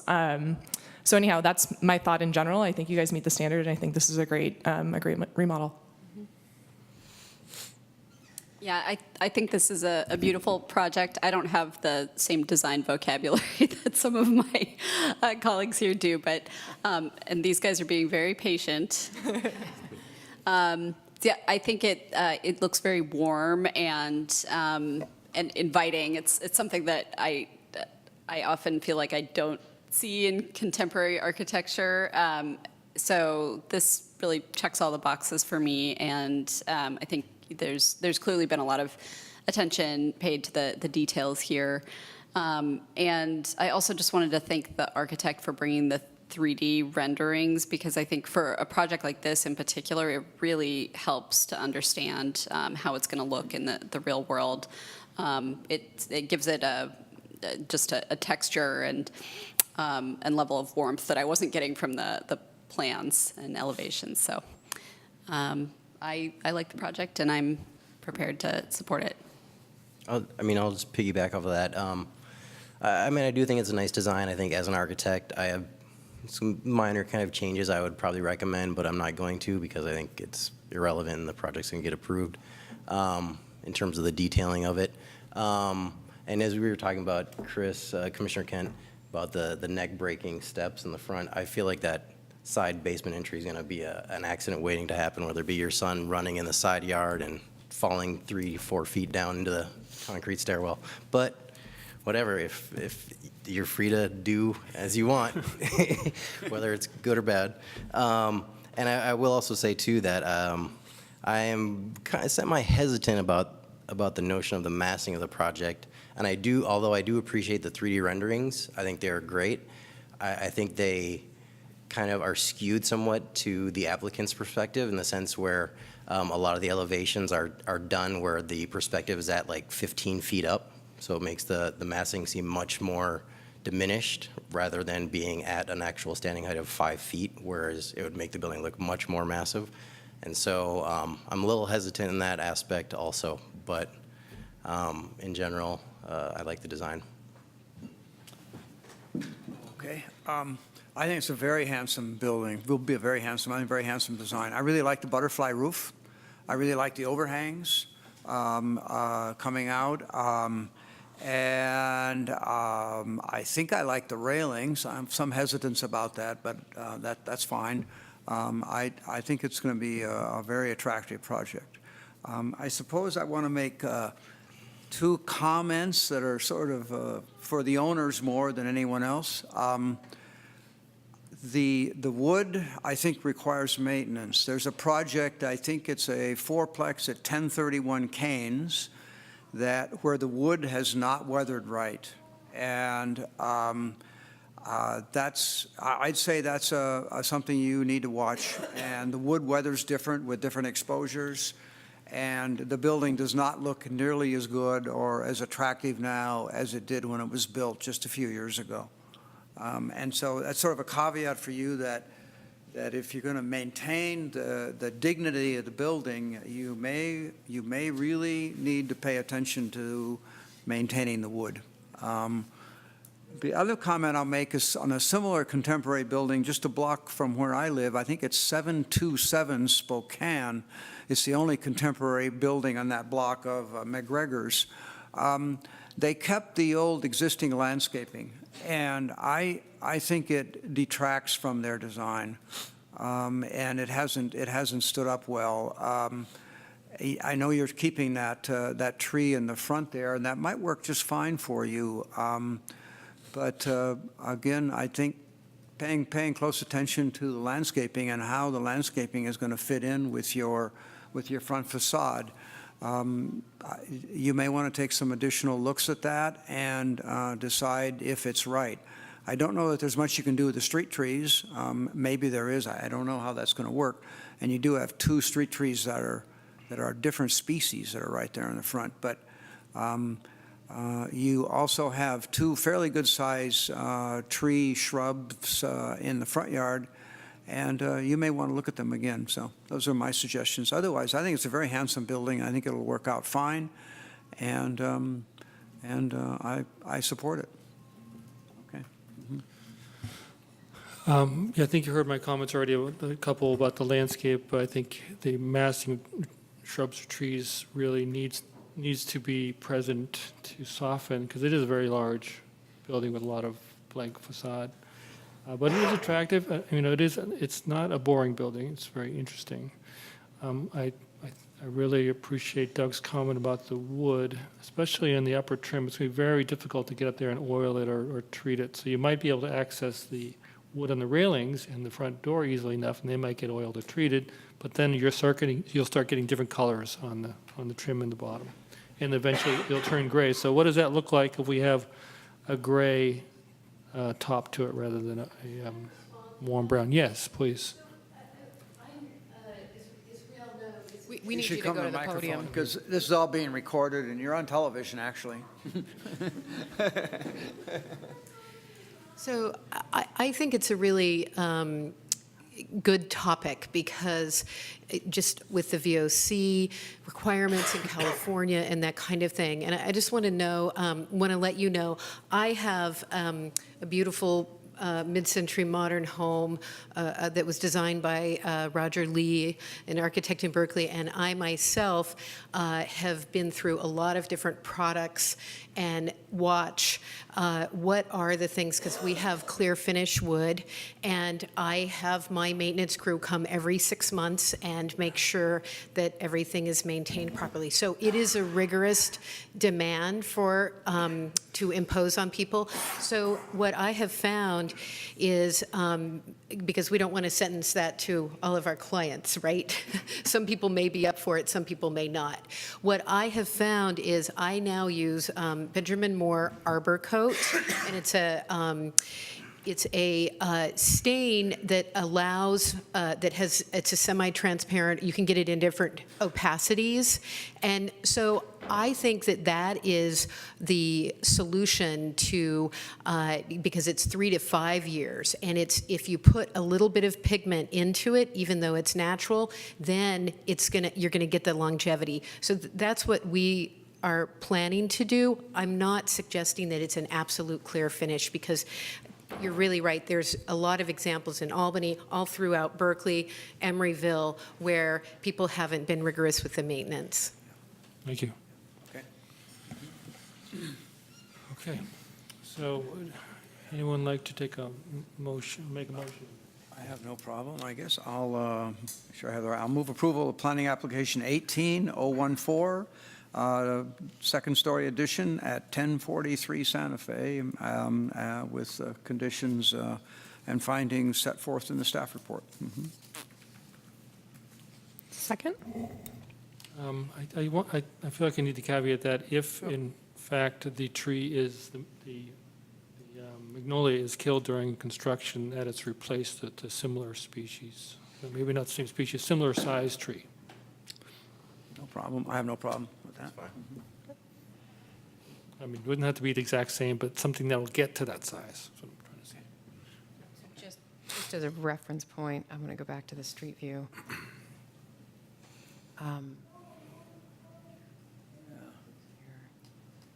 So the magnolia you're talking about is the, Can't see it in this picture. It's on the side behind yard? the street tree there. It's right In the front You yard. did have a picture that had it, not this one, though. Can you flick to the other? It's identified on the plans, I think. Yeah. Yeah. It's a multi-stem. There we go, right there. Yep. I think that's it, right? No, No, that's, it's, Yeah, So it looks like the cherry is the street tree, the magnolia is interior to the property. yeah. Right. Okay.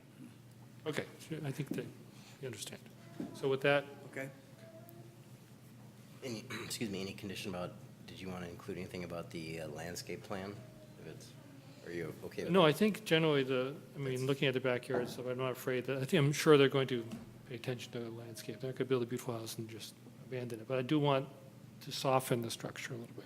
Just- Okay. So- Moved and seconded. Yeah. All right, all in favor, say aye. Aye. Aye. Yes. Whatever. I think that the application passes. You have 14 days to appeal. Anyone out there that hears this? And good luck. Looks great. Okay. thank you.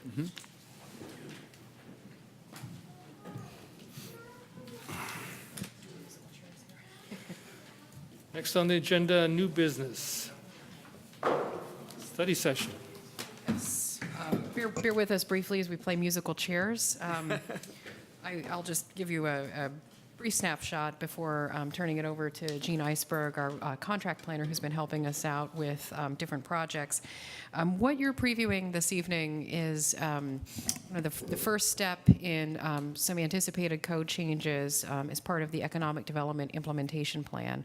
And I will turn it over to Jeannie to present her staff report to you this evening. Okay, thank you. Good evening, Chair Kent and members of the Commission. Again, I'm Jean Iceberg, a contract planner working for the city. Two sort of related items that I'm going to be talking about tonight. One is some implementation measures, as Ann mentioned, for the Economic Development Strategic Plan, and the second piece is updates to the state density bonus law, the city's density bonus ordinance consistent with updates to the state density bonus law.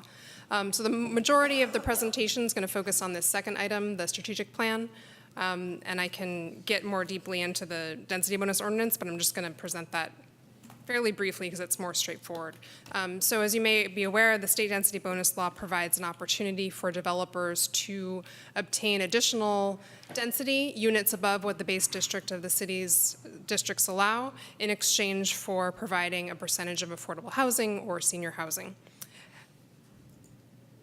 So in 2016, the legislature passed a number of changes that it changed regulations in state density bonus law. And so the proposed changes to the city's ordinance in attachment number 4, which shows a redlined version of a potential draft ordinance, is intended to be consistent with state law. And so that adds some text where things changed. For example, the law now accommodates developments where units are provided for transitional foster youth, for veterans, for homeless persons, and then some changes that try to streamline opportunities for developers to use the law. So puts the burden of proof on the city to state that, no, we can't accept this concession or incentive, limits the ability of cities to require certain economic feasibility studies, things like that from developers. So these are the items that are then clarified in the city's ordinance. In some places, you'll just see items that are just struck out because they're either redundant with state law or potentially inconsistent, and so then we just let state law lie and not try to create confusion. So I'm not going to delve into that further, but we can come back to it if you have additional questions. So moving on to the strategic plan. So this was adopted in the fall, and it discusses a number of policies and programs to try to attract and retain business in Albany. And it highlights the importance of the retail and restaurant sectors in particular, generating sales tax and also providing community benefits and amenities, just being a good sort of neighbor retail opportunities on the commercial streets.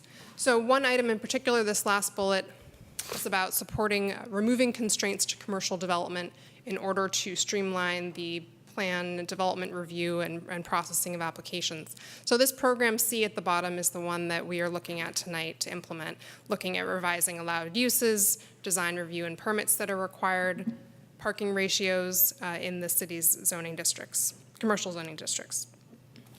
Quick question. Yes. Can you clarify what they mean specifically by desirable businesses? Are we talking like retail and restaurants It was really, specifically? retail and restaurants were seen as the biggest sales tax drivers as opposed to maybe services or things that have less sales tax revenue. Of course, just because it doesn't generate sales tax revenue doesn't mean that it's not desirable. And so that's part of what I want to talk about today is the things that, what is desirable. And right now there are parts of the code that don't really give an indication of what the city really wants to see. So if you are going to require a use permit, it's sort of a disincentive to that development because then you have to go through this discretionary review process. But if you really desire a certain use and you permit it by right, then that can help facilitate that type of business. Okay, thank you. So part of this will be you weighing in on what desirable is, but that's what the strategic plan was looking at, more of the revenue side of things. So part of that is about the objectives of this process, so identifying opportunities to streamline development review, encouraging businesses that are well-designed and desirable in Albany's districts, and then tailoring these revisions to the purposes of each district. And you did recently update the general plan, which has more robust definitions for land use designations than, for example, in the commercial mixed-use district, which is quite thin in the ordinance right now. I'm sorry, I have another question. It's okay, and maybe you want to keep interrupting, because this is going to take about 10 minutes, because it's very dense, and so Okay. feel free to interrupt at any time. This is just a general question. I know the Solano Commercial District and the San Pablo Commercial District. Where is exactly the commercial mixed-use district, or what's It that? is along East Shore and Cleveland Avenue. I do have a zoning map I can pull up, but it target number of the city's new public works facility, sort of more light industrial commercial areas, but I can bring that map up. No, that's okay. if you want. And feel free to ask questions. This is a study session, so this is really more information gathering and feedback. Yeah, that's a good point. So this is just a discussion.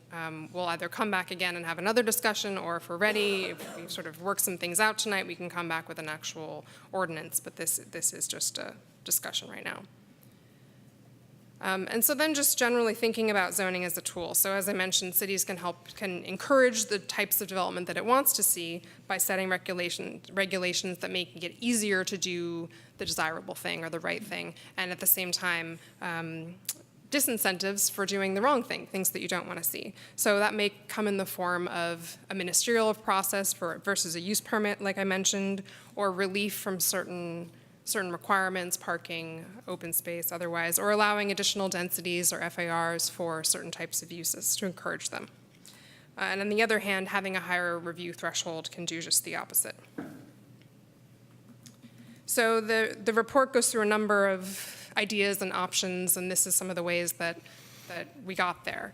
So one, the Economic Development Strategic Plan provides a lot of evidence from a bunch of stakeholder outreach that process went through, interviewing retailers and folks who use the code, and also observing what current trends in retail are. We know that brick and mortar sort of retail sales is dying off, and particularly in the East Bay, that is true, and we're seeing a lot more restaurants, experiences, services, uses like that. Additionally, I did some additional outreach to stakeholders, both staff, but also property owners, brokers, applicants, developers, people who use the code, to understand what some of the pinch points are and roadblocks that they run into. And then reviewing the zoning ordinance, looking at how the current ordinance does or does not support retail development. And so, as some of you know, I worked on the UC Village mixed-use project, so went through that process there, bringing in those retailers. And then I also am a contract planner, and I work for developers in the East Bay. So I look at a number of codes on a regular basis and implement those codes. So that was the other component of looking at other ways that cities are doing things and what the outcomes are.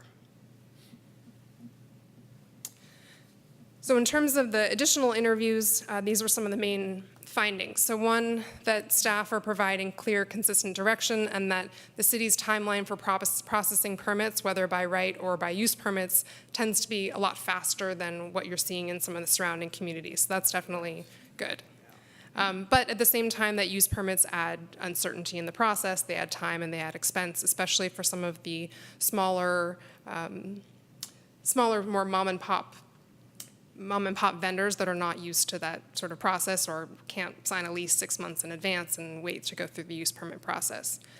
Got feedback that the expectations that most development's going to be tenant improvements versus ground up redevelopment of a site, and so thinking about tailoring the changes in the zoning more towards that. Unless the city goes through a process to, upzone San Pablo Avenue, or a state law comes into effect that does that for us, we're not expecting to see those major redevelopment.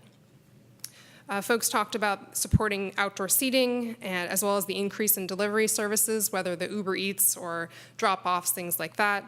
I mentioned the city should expect more restaurants and services. And then also considering mixed manufacturing, hybrid uses, the sort of maker spaces, and how those might fit into the current commercial districts. And then lastly, a lot of discussion around parking, particularly that the parking survey requirement, when you can't actually provide parking on the site, just doesn't really make sense. So I'm going to go through the first 4 topics in more detail and talk about some of the key issues that were raised related to constraints that were presented in the ordinance, some options for how to address those and how to streamline project review consistent with the strategic plan's direction, and then some initial recommendations for next steps. And of course, you may have other ideas based on your experience and working with other cities in your professional lives, and we can talk about those too. So I'm going to talk about those 4 topics. On the bottom of this list, you can see things that we looked at and haven't moved forward on, and I can get into those more deeply, but some of it is that, for example, the Transportation Commission is going to be looking at the loading and delivery sort of standards of things. Your development standards are actually quite friendly for commercial development in a lot of ways, with the exception of parking. And the outdoor seating, the feedback that we got was that actually it's okay, the way that you have a process set up and it's clear, and that's going fine.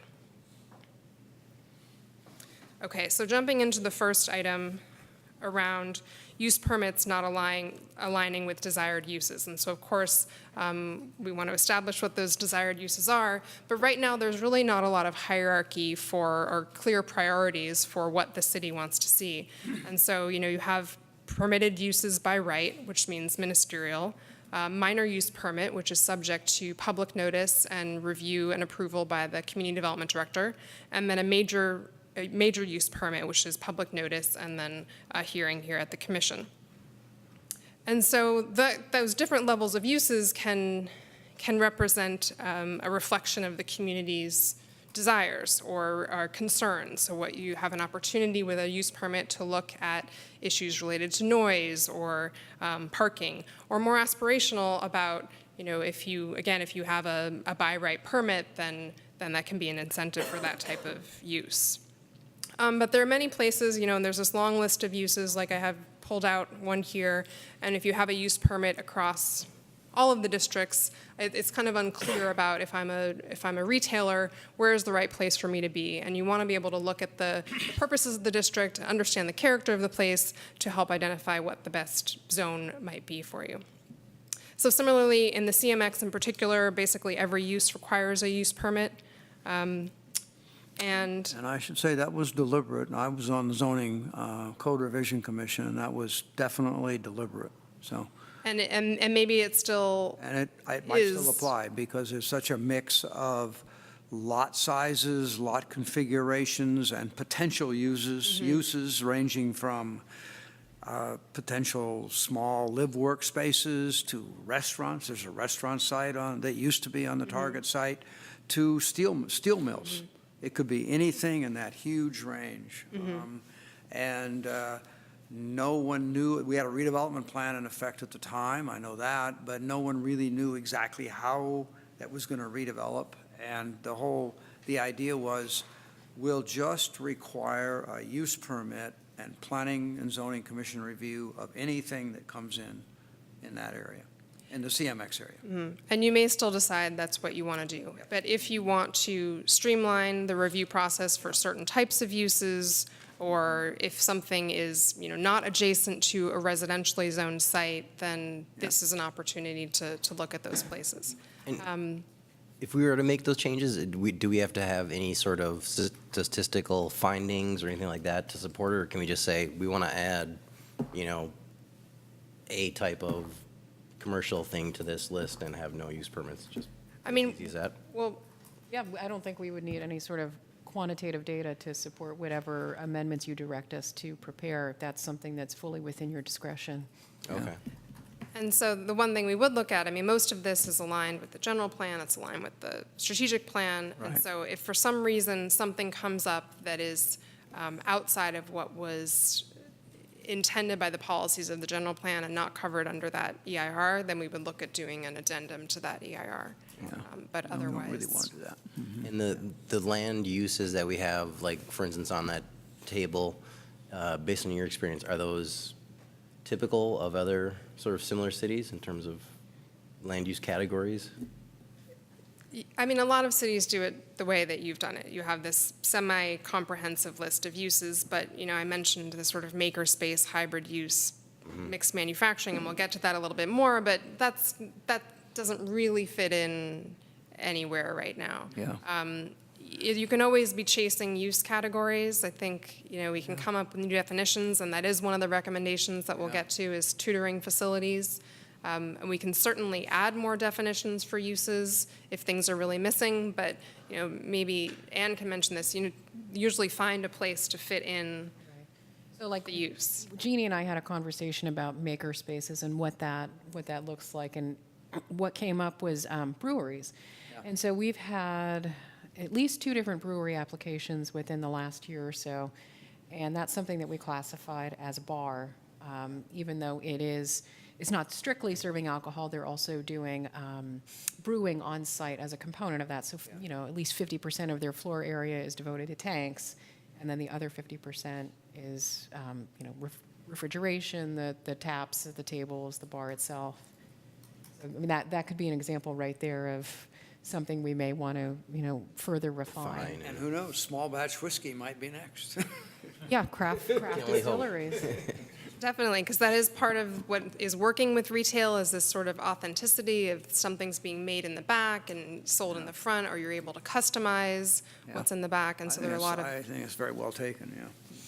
But if you think there are certain uses that are missing from these lists, we could look at adding definitions for new uses.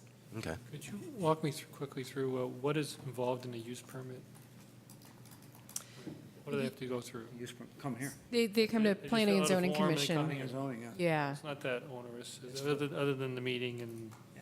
And then a minor use permit can be done by. Be done at the staff level. Ann or Jeff at staff level. And then permit by right, just go in and. Get a business file the license. application. And what are the fees associated with a use permit?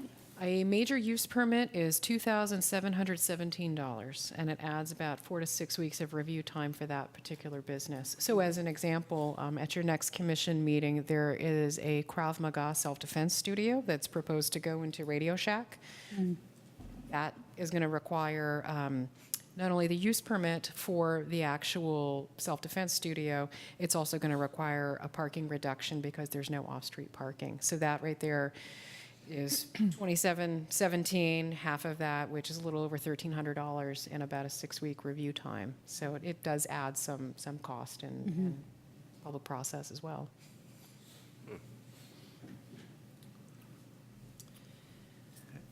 Okay, so one of the other issues that we looked at is right now, restaurants and alcohol service all require use permits, which is restaurants are one of the biggest uses that the city sees coming in, and so looking at potentially changing the level of permitting for restaurants and alcohol. So some different ways that if you wanted to look at streamlining, this could be done. One is to do more of a size-based threshold. This is what Berkeley does in San Pablo and on Solano, where if you're, under 3,000 square feet, then it's ministerial. If you're over 3,000 square feet, a use permit's required. Now, of course, that size threshold does not necessarily equate to the impact of the business. It might not really affect Correct. noise or lighting or anything like that. Second is just allowing certain uses by right, like this, where this Krav Maga studio is going into an existing building. And then third, if you're going to allow uses by right, looking at strengthening both the purpose statements, clarifying, okay, what's really intended on Solano versus what's intended in the CMX district, and then also strengthening the performance standards. So right now, part of the use permit process, it comes here, or at the minor use permit level, you have a set of standard conditions or specific conditions of approval. And so instead of having them conditions of approval, how do we integrate them into the code as performance standards or required findings or other kinds of development standards? So initial thoughts on recommendations is to look at certain uses on San Pablo and on Solano by right. So in particular, the report talks about gyms and health clubs. So this Krav Maga example would fall under that. So potentially looking at that as a by right use. Same with retail sales, community retail, restaurants, and catering services. Those are currently uses that require a major or minor use permit. I mentioned the idea of strengthening the purpose statements, performance standards, and findings to clarify those expectations rather than have them in conditions of approval in a use permit process. Potentially allowing certain uses in the CMX district to be permitted by right based on what the recently adopted general plan expanded for that land use district. And for example, the makerspace idea was specifically mentioned in the land use designation, the corresponding land use designation. For what? For CMX? For the CMX. Okay. So for the land use designation that corresponds to the CMX, which is also called community mixed use, I believe. Commercial mixed use. Commercial mixed use. Yeah, commercial, yeah. Looking at eliminating the requirement that restaurants with beer and wine or full alcohol beverage service require a major or minor use permit. Obviously, they would still have to go through the ABC process, but that potentially they could be by right in the city's districts. And then lastly, eliminating new drive-through facilities on San Pablo. This would allow existing drive-throughs, there's only one, but allowing them to continue, but looking at how to create a more pedestrian-oriented retail environment. I have a quick question about that too. I'm curious. What does the definition of drive-through facilities include? Is that, are we talking just like Taco Bell or? That's the one. Taco Bell is the one. That's the one. And so would it also include things like the drive-through car wash that's just past our border in? I can Cerrito? verify that definition. I don't think so. I think drive-throughs, it pertains And, yeah. specifically to food service. And there's I also, think Mechanics Bank has a drive-through window. They might. yeah, so I guess I'm just kind of curious how inclusive that term This is is and what was. Drive-through eliminates the need for parking, right? Because you're not getting out of the car. I think this was particularly under the restaurants. Right, and it's cross-referenced here in the definitions. So where drive-through facilities are listed in the code is actually specific to food service. Okay. It's specific to food service. Food service, okay. Okay. So then, yeah, wouldn't apply. Yeah. Wouldn't apply to the bank or. Okay, or like a gas station Or or a gas whatever. station or. Okay. I noticed your recommendation for looking at gyms and workout studios and that sort of thing as a by right use, and I think I saw that coming from the committee, they call it the Economic Development Committee. I have real questions about that because we have had so much trouble with Orange Theory Fitness. And the other one, we had issues with the opening hours, and there were That was all big orange. operating hours. That was, well, the one before that at we have never had any complaints with them, but they wanted to, I know we had a big debate about whether they should be allowed to open at 6 a.m. I don't, One your next to, Sweat the Fitness? one next to Fonda's? Yeah, that's We Sweat allowed it. Fitness. We allowed I it. don't recall us having a discussion on the operating hours being problematic. It certainly was the case with Orange Theory Fitness, but, That was an issue there. Well, they wanted to open at 5, but I think we did have, I thought we had a discussion and looked at, whether we do want to have people opening at 6 a.m. because we have residential right behind that row of, that commercial row on Solano.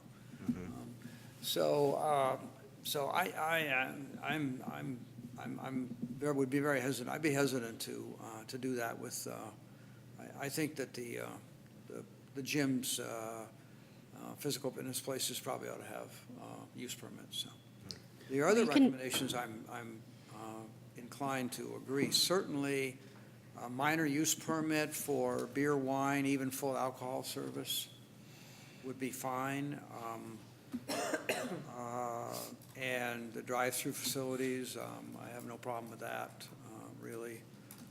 The CMX, I need to study that more. I think we need to know more about the CMX before we can make decisions on that.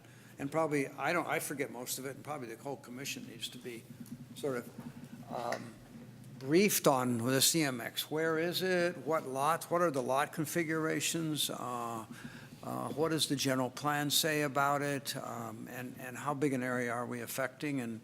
And probably a good time to look at, well, what do we think might be down there? Yeah. And I'm assuming we're kind of giving you like a little bit of direction. Yes. Okay, part of this. Yeah, I mean, I would kind of agree with Commissioner Donaldson in terms of the gyms on Solano Avenue. There might be a way to sort of restrict them to a right by use along the commercial mixed-use district where it's kind of isolated from the residential areas, but that would be one concern with. what about on the San Pablo corridor? Might be a different story. Yeah, I'm actually a little more open to it there too, just because we have that sort of medium density buffer behind it. Yeah. Before we go right to the low density residential, so. So is that something the commission might consider a by right or a minor use permit? I personally, I would support it being by right. I'm not necessarily concerned about it being by right on Solano either. I think, I hear the commissioner's concerns, but I think you can, in general, address a lot of those concerns by having criteria. So you still, there's still criteria you need to meet, and there can be restrictions on things like opening hours. But, there are opportunities to just have those be the standards rather than needing it to, be a discretionary approval. I'm not sure on Solano, but. I think we should be very careful with the by right. Okay, if I could just finish. Sure, I'm sorry. Okay. Well, lost my train of thought, but at any rate, I think to the extent that, we are trying to do more to activate the commercial frontages, I do think we should be looking to make, reasonable changes to make things by right and reduce some of those barriers, so. It seemed like you were going to say maybe something about like you weren't quite sure about the Solano. Well, yeah, I would want to think about it more, but I do think definitely on San Pablo and commercial mixed use. Yeah. If I had to make a decision sitting here tonight, I would say, let's give it a try. It sounds like maybe you'd be open to the idea of like if we had it a use by right on Solano, for instance, with the gym category, that it would. Maybe it would have to be in conjunction with a sort of set of restrictions or sort of qualifications. It sounds like what Commissioner Jennings has suggested, if we set some performance standards and a business comes in and says, I will comply with those performance standards, we can do it by right. If, for example, they wanted to open earlier than what the set operating hours are, that's and you have to get approval, right? And then if they don't comply with those performance standards, of course, you always have enforcement mechanisms at your disposal. So, in general, I'm supportive of the idea of kind of liberalizing the types of uses in certain categories. My point, we need to be aware of the enforcement mechanisms, because with Orange Theory Fitness, we had to threaten them with a revocation of the use permit before we got their attention. Well, I don't even think that's true. I think they were making lots of concessions to the neighbors kind of behind the scenes, and they were working with staff. And I think that ultimately, when they did come back here, it was sort of to make the neighbors happy, but they were doing everything they were required to do. I mean, I thought that was a great example of the system working to bring them into compliance. And to share my thoughts, I think I share some of the similar comments, but I guess to take a step back for me at least, kind of being new to this process a little bit, I've always thought about the commercial corridors in Albany in kind of three hierarchies, if you will. So Solano being sort of our sort of least intense and more pedestrian oriented, where we really want the foot traffic.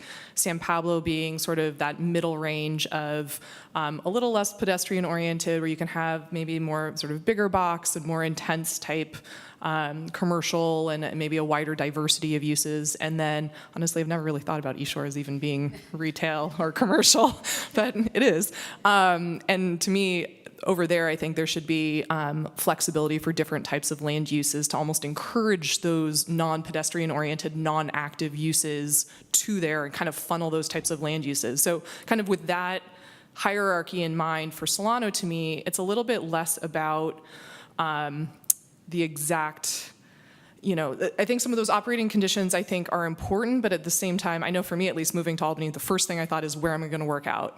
Like where I used to live, there were workout studios like 5 on a block. And in coming over here, you're like, there's no gym, there's no workout, there's very few. And so I do think there's a level of activation that having those types of places can bring. But to me, the critical component is there's a very big difference between 1,000 square foot, yoga studio and, Crunch Gym that's 10,000 square feet. And they're different. And so I think to me, a big part of it is what is the use size associated with each of these businesses? And then to the other point, operating conditions, are there, insulation levels for studios that have, music that we want to have, certain performance standards of measuring sound decibels or things of that nature, hours of operation, all of those kinds of things. I definitely think there could be a different set of operating conditions for the 3 commercial districts. But going to that same idea, I think making sort of principally permitted the retail health clubs with maybe some of those parameters, restaurants, I would be very open to, and then requiring more of the major use permits that come to the commission actually for the services actually bother me a little bit more. And part of that is those tend to be the types of businesses that to me on Solano really deaden certain blocks. When you walk down those blocks and it's a chiropractor office and a dentist office, there's nothing going on those blocks. You just keep walking by them. And I think those types of uses might be better served on San Pablo maybe, or we want to see those on a case by case and really see what their business program is. And certainly I would not be supportive of R&D type of businesses being located on Solano. Maybe those get a use permit on San Pablo and are principally permitted in the CMX district and really encourage that. The makerspace is, I think, a really interesting conversation. I know in San Francisco we're having this same issue of sort of combo spaces where the market always tends to be ahead of zoning codes. And I do think those are really interesting spaces, especially sort of younger generation people coming in and they make for an interesting space. I think the key with those, to me at least, is to maybe think about it as like food and beverage manufacturing.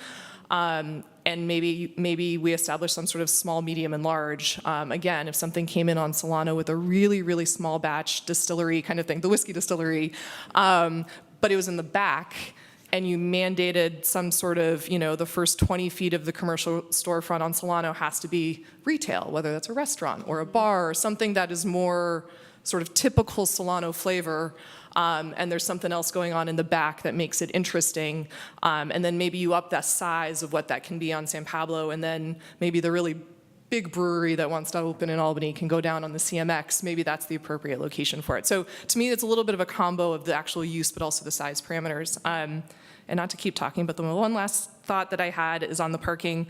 Not to beat a dead horse of the parking conversation we had before, but I think the idea of requiring parking for changes of use on Solano is a little ridiculous in my personal opinion. If it's a new construction, different ballgame, but when you're just doing a tenant change for an existing building, regardless of what the land use is, because I think one of the recommendations was if it was an equal or lesser parking requirement, you wouldn't make them come in, but if it was a greater parking requirement, to me, I actually think at some level the opposite. I mean, we want really active uses that generate foot traffic. And I would hate for a really active use to be deterred to come in because they have to get parking. You know, those are the ones we want to come in because they're going to come on Solano with pedestrian traffic. So I would be actually open to saying on Solano at least that changes of use, and maybe there's a size threshold again to capture those really big storefronts like a Safeway or something like that. But, you know, use sizes under 2,000 square feet or 3,000 square feet or whatever that sweet spot is don't require any parking. So anyhow, took up enough time. Those are my thoughts. I mean, I like it. I mean, I think I'm open to having some uses be by right, but I think I definitely would like to review further which ones and in which zones. And it sounds like a lot of us are sort of in agreement in terms of like stronger purpose statements and performance standards to really help sort of clarify those things. I guess my one piece that I'll just throw out about Solano Avenue is I know whenever there's a change of use on Solano Avenue and it triggers parking, that is like the one thing that makes the people who live around it come out to complain about is just people are parking on, you know, my residential street right off of Solano Avenue. The street's always filled up. There's nowhere to park. And certainly like the continual complaint. So at least for me, I would like to sort of keep that in mind as we move forward and not necessarily just make uses by right, or at least review each one before we decide what's by right. Just to kind of piggyback on that, the last one that the commission looked at was a dentist office going in at the corner of Key Route and Solano. And based on the ratios contained in the code, it triggered a higher parking ratio than the previous uses of a mortgage broker's office and a soccer retail store. Conversely, they were only open 4 days a week as opposed to 6 days a week. So they actually, it could be argued, had less of an impact because they're utilizing their operating hours in a smaller time window. And, you know, they kept very strict hours. And so, I mean, I think to your point, maybe if there are performance standards, whether it's days of operation or, you know, something that really captures what the potential impact might be. And in that case, I would argue that that proposed change of use would actually be less impactful than what was there prior. And I mean, also I'm thinking of Commissioner Waddy's comment too. I don't know if you want to have another dentist office along Solano Avenue that would have a dead zone for, you know, 3 out of the days of the week too, so. Yeah. It's a toss-up, you know. One thing I do want to add to this, though, and this is, I'll just caveat this by saying this is kind of my pie in the sky vision. We're about to start on the Solano Avenue Complete Streets Plan. And as we've all noted, there isn't new parking that's being created unless there's new construction. And I think in the 7 years I've been here, we've had one new construction on Solano, and it still hasn't been constructed. The permit's been ready to go for a couple of years, but they haven't quite gotten their act together. And anyways, we have provisions in the code that allow the council to set by ordinance an in lieu fee. And that's something that I've talked with our attorney about, that once we have a complete streets plan, we could somehow capture an in lieu fee that would then go to finance future capital improvements projects in the corridor. Yeah, and I saw that in the staff report, and I was intrigued about that idea and, you know, how to kind of incentivize the sorts of behaviors that we want around parking and the sorts of improvements that we need. So, I mean, I assume there would have to be like a full nexus study and yeah, I mean, it would be a fairly involved thing, and I mean, kind of first and foremost, we would have to get a temperature check from the council if that's even something they're willing to entertain. But the fee for a land use permit, does that cover the expenses, or is it a loss for us each time? No, the application fees are cost recovered for the staff time that's spent preparing reports, sending out public notices. If we didn't require a land use permit for these things, that is a money that the tenant or the owner would save, and maybe it goes to a new fee instead, you know, in some way. You know, if it's just paperwork, if we're just processing this stuff. Some of these applications, some of them are important, but there are some, like you said. Right, so like one that comes to mind is on the alcohol front, we had Cafe Everest come in here in January. They paid the $27.17 to go from a beer and wine license to a beer, wine, and spirits license. And so there was fundamentally no change to their business operation other than the ability to have spirits offered on site. Right, if they paid that money and didn't have to wait a month and go through the Right. process. They would have more money to stock their shelves. Yeah, yeah. No, I don't have a problem with that one at all. Okay, I do recall the strong neighborhood opposition to the project on Ordway, which was the orthodontist office. And that was all about parking, as I remember. And if Safeway were to ever redevelop, that would be a huge battle as well in that neighborhood. So that wasn't what I was thinking about. I had two other thoughts I wanted to bring up. There's a lot of auto-oriented uses on San Pablo, auto repair shops, tire shops, and that sort of thing. Is that a use that we want to continue? I remember that the El Cerrito Tire had to get a use permit to go to the CMX for their facility there. If auto-oriented uses were by right in the CMX, would that be an incentive for some of the auto uses to move off of San Pablo? I don't know. That hasn't been happening, but they probably are someday going to realize they're sitting on pretty valuable land. So I don't know. It's a thought. Even though I say that, even though I'm not so sure about how we want to deal with the CMX, and I think I still kind of inclined to believe that what we decided in 2004, that it is so complex, let's just require a use permit for everything and deal with one project at a time. They come rarely, and we'll probably want to have different conditions of approval with whatever project it is that comes up down there. So anyway, that was our thinking then. That was one thought about the auto-oriented thing. The other thing Gene, I wanted to ask you about, you had a lot of talk in your staff report about going from the 1,500-foot sort of standard exemption for change of use to a 3,000-foot. I'm interested in exploring that idea. Talk a little bit more about that. Well, I can continue, if you want me to continue. Okay. I'll get there. I'm afraid that was just one of 4 items that we got through. So the next one will be easy, and then we'll get to the left parking for last. But I will get to the 1,500-foot idea.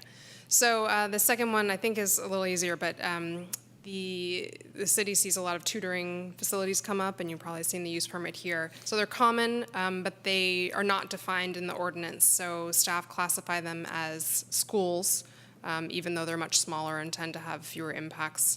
Students coming after school at various times of day, and so don't have a lot of, and plus most of these kids are not of driving age, so they're getting dropped off. So the proposal is just to add a definition for tutoring facilities and allow them by right in each of the commercial districts. And what kind of parking requirement? So at this point, they wouldn't have we haven't identified what that parking requirement would be. So because the way the city regulates parking is by the specific use as opposed to a general district standard, we'd have to identify a parking standard. But most of these spaces that these uses are occupying are pretty small. And so you already have this 1,500 square foot exemption.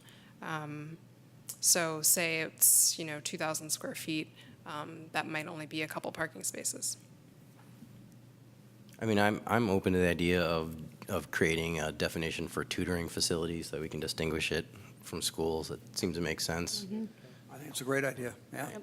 And me personally, I would be open to having them as permitted in the Solano commercial district, just because it's more sort of pedestrian friendly and sort of family oriented.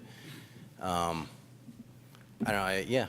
I mean, you could do it in all 3. For some reason, the San Pablo Avenue corridor strikes me as not as conducive to a place where you could like drop off kids to go tutor, just because it's such heavy traffic, but whatever. But better than commercial mixed use. Yeah, definitely. Go to this dark area in the back. Are there any? There's a Kumon Learning Center. Cafe. Kumon next to Christopher's. Come on, yeah. With those, the question of bicycle parking should be somehow integrated in there, I think. Okay. So we already talked about this a bit, but how to incorporate hybrid or mixed manufacturing uses. The city already has existing definitions for R&D commercial and R&D educational, and typically, we think about R&D, it's much more of a business or office lab focused use, but they actually are kind of related to some of what we're talking about in terms of this more retail-oriented mixed manufacturing. So the makerspace, could fit into some tweaks to this BB definition of R&D educational, or we end up coming up with a new definition, or just somehow decide to define something as the single use, the way that the city's doing it now. You've got this brewery and it's defined in as a bar. But the proposal right now is to look at modifying these definitions to accommodate the makerspace mixed manufacturing. And then look into, consider allowing the R&D educational use on Solano and San Pablo subject to a use permit. But otherwise, the R&D commercial is only allowed in the CMX. What's an example of R&D educational?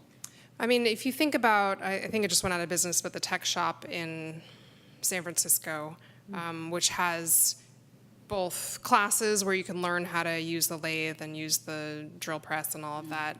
And so some of those machine uses tend to have more, you've got to have a dust collection system and all of that. But that's where you can go as a member of the public and take a class. They have bookmaking shops there too. Yeah, and so bookmaking would be maybe the less impactful version of that, where you're actually manufacturing something, whether it's you taking a class or maybe you even have a small space that you rent as part of that facility and are manufacturing something, jewelry, or on a small level. I think on this one, to me, it would be worthwhile to explore pulling out sort of the food and beverage components, because I do think there's a market that is happening and that's very active, especially in the East Bay, that can sort of bridge that with a very fine-grained, sort of more pedestrian scale uses, whereas I think both of these two definitions, I would have a really hard time feeling like they're appropriate on Solano. So it might just be worth exploring that as its own thing. Yeah, makes sense. Research and development seems kind of like dated language to me. I mean, it probably does go back to, maybe it was really good in 2004, but I don't know. Yeah, I agree. It's not quite right now. And I can see the R&D commercial. I mean, you see it a lot along the Bayfront, Emeryville, obviously, West Berkeley, a little less in El Cerrito, but I'm not sure it's come up this far to Albany, but it's quite possible that the CMX, somebody could build out a site there that's an R&D lab and or a sort of incubator space that could qualify under that first AA definition. What would say a do-it-yourself kind of ceramic studio be, but where it has a big hot oven, but but still, how would we permit something like that now? Like a paint your own pottery kind of place, like more of a retail? Yeah, Is that what you're thinking? Make your own or do your own. Wheels and. Yeah, I don't know. We would probably classify that as services instructional, which is permitted by right. But I do think, actually, as we're doing this, that would be a definition worth expanding, just to make that a little bit clearer. Yeah. We have for example, I think we have a knitting store on Solano Avenue, the yarn store that's on the 1300 block, and they offer classes regularly. Yeah, I think I saw one up on Fairmont in El Cerrito. That's why it went through my mind. And interestingly enough, those folks, I think, came here as a first step, found out they would have to get a use permit and a parking waiver, and ended up going to El Cerrito. Interesting. Yeah, so that's a great story of what we want to look at, Yeah. and thinking about the types of uses that you want, and do you want them here, or someone choosing to walk with their feet. Yeah.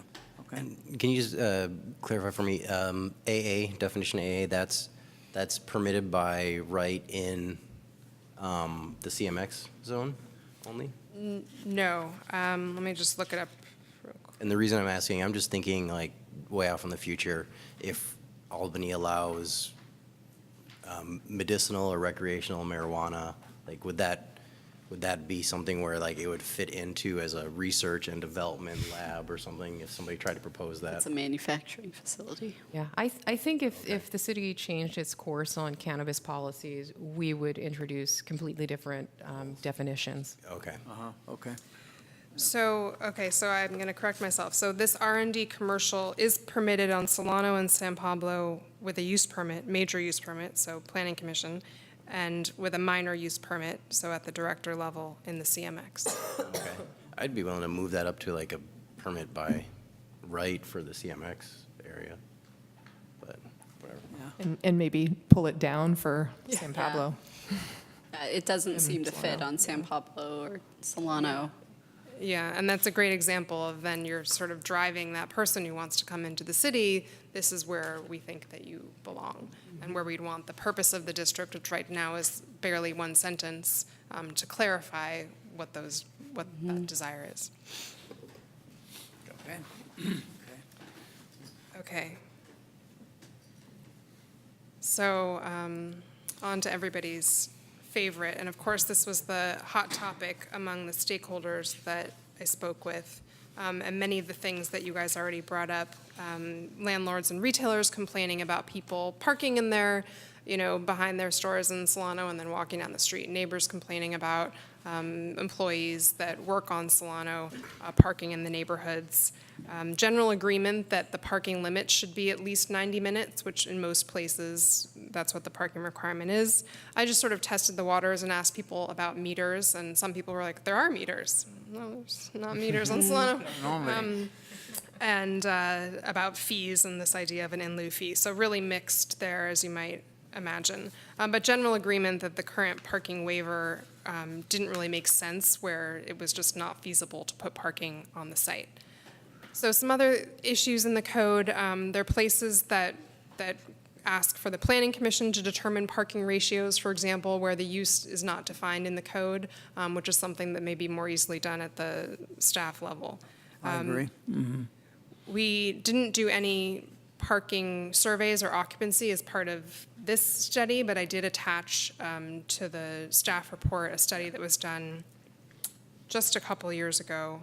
Last year? It was, last year. the data was collected in 2015 as part of a grant that the city had with Alameda County Transportation. Yeah. So a few years ago about I actually use that all the time. I looked at Stanage, and Canes, or Canes and Garfield tonight. Look at that. See, well, what's the parking light on that block? So generally, industry standards pretty acceptable on San Pablo and on parts of Solano, but pretty impacted east of the BART tracks up into the Berkeley border. Yeah. One note on the current parking ratios. So the way the code does it now, I have an excerpt of a table here. It lists a pretty exhausted list of uses and then a specific parking requirement for each of those uses. So, one challenge of that, as Anne mentioned, it doesn't really encapsulate sort of how much, how often the business is open. Are these ratios still correct? It's sort of hard to say. A lot of other cities will just use more of a blended ratio where it's this for restaurants, this for any other retail. So this is, I'd say, a little bit more complicated, especially when you have that change of use, which happens a lot here, and then suddenly you're triggered into a higher category. So a number of different options for what we could do. Right now, typically, the first 1,500 square feet of ground floor retail on Solano and San Pablo are exempt from parking requirements. So this is going to provide an incentive for those smaller, more fine-grained, pedestrian-oriented uses. So one option is to increase that and up to 2,000 square feet or 3,000 square feet to exempt that smaller tenant space. Second is to not require parking when there's a change of use. And as Commissioner Waddy mentioned, the suggestion here was to do that just if it's the same or a lower parking ratio, but could be any change of use. 3 is either modifying or eliminating the survey requirement altogether, and this is where you're asking an applicant if they're seeking a waiver to provide a survey of, okay, what's going on, what's the occupancy in the neighborhood right now, and the problem is you require them to do the survey, but it doesn't really matter because they still can't provide the parking on the site unless they demolish part And of the actually, structure. I'll just make one minor comment. We actually do those parking surveys, and they're really rudimentary. There is nothing scientific. I mean, we figure out what the peak hour is. We go out with a clipboard, with a Google aerial, and we count what we observe. It's not real precise. Yeah, yeah. Can I ask? But it's not bad either. I mean, yeah. I think as we move forward, I think one thing I would like to know, or it would help me sort of decide which sort of option to do, is if we could know the amount of commercial or retail establishments that fall within that 1,500 versus 2,000 or 3,000, so we can know how much of it we're actually affecting. And then I'm also just curious as to how many change of use applications we've actually seen in the last like 4 years. 'Cause it seems like there's really small amount. I'm just That come here. Yeah, that come There's to some us. that probably occur Administratively. at staff level, I bet. So I'd just be Many curious more, to yeah. kind of see in terms So of we probably look at anywhere from 3 to 4 annually. Change of use, 3 or 4. Well, that we bring to you for yeah. the parking waiver, because that higher ratio is triggered. Yeah. And related to your first point, the current code actually exempts 1,500 square feet of building area. So it doesn't differentiate whether there's multiple tenants within a building. And honestly, it's just very hard for staff and the commission to track, who got that? Did someone already get that exemption? And so now I can't use it. And so my recommendation would be to do it at the tenant space level, especially because you're not seeing a lot of larger tenants. More likely you're going to continue to see demising walls and smaller tenant spaces. And so of course that means, we really may be reducing, probably not reducing the supply, because the supply on Solano, unless you have stuff redeveloping from the ground up, is not really changing. Right. Okay. But I think we can probably get the data to figure, we have the data to figure out how big these tenant spaces are. That'd be wonderful. Thank you. The TDM bullet points you have there raises thoughts for me. A big issue, I think, our big parking issue on Solano and San Pablo is the employee parking. And it goes away from the 90-minute zones, and the employees park there. We don't have a handle on it really, I suppose, but there's probably quite a few cars that get parked just beyond the 90-minute zone. We've certainly had complaints from Pomona a lot, and probably other places. Ordway, I think Ordway did that. So maybe we're onto something if there are some TDM measures, so you have the employers be willing to get on board to encourage transit use by the employees, or for the city to monitor or require information from employers about their employee parking demand. Maybe incorporate that into use permit applications. How many employees will you have, and let's be specific about that, and then we can figure out car demand from that. I don't know. There's an issue there, I think, that needs to be explored more, and I'm not sure what the solutions are, but I think if we had more information, we might be able to come up with some solutions that might allow us to take some steps to mitigate some of the impacts that we get complaints about. It'd be a step in the right direction anyway. So yes, this item 4, right now, with the updated parking standards in the code, TDM is only permitted for residential or residential mixed use. So first, as a first step, we would need to broaden that to commercial users as well. Yep. Number 5 is looking at differentiating the parking demand for back of house versus sales areas. So right now, we're just looking at the entire tenant space, but what if most of it's storage, or most of it's this lower employment density in the back of house, and smaller up front. So an idea is to split those, so it's just the sales area or the, Right. yeah. Number 6, allowing on-street parking to count towards the parking requirement. This, you'd have to, make some sort of allocation for sort of where that, especially in the angled parking on Solano, where, who gets credit for that, but that is an option.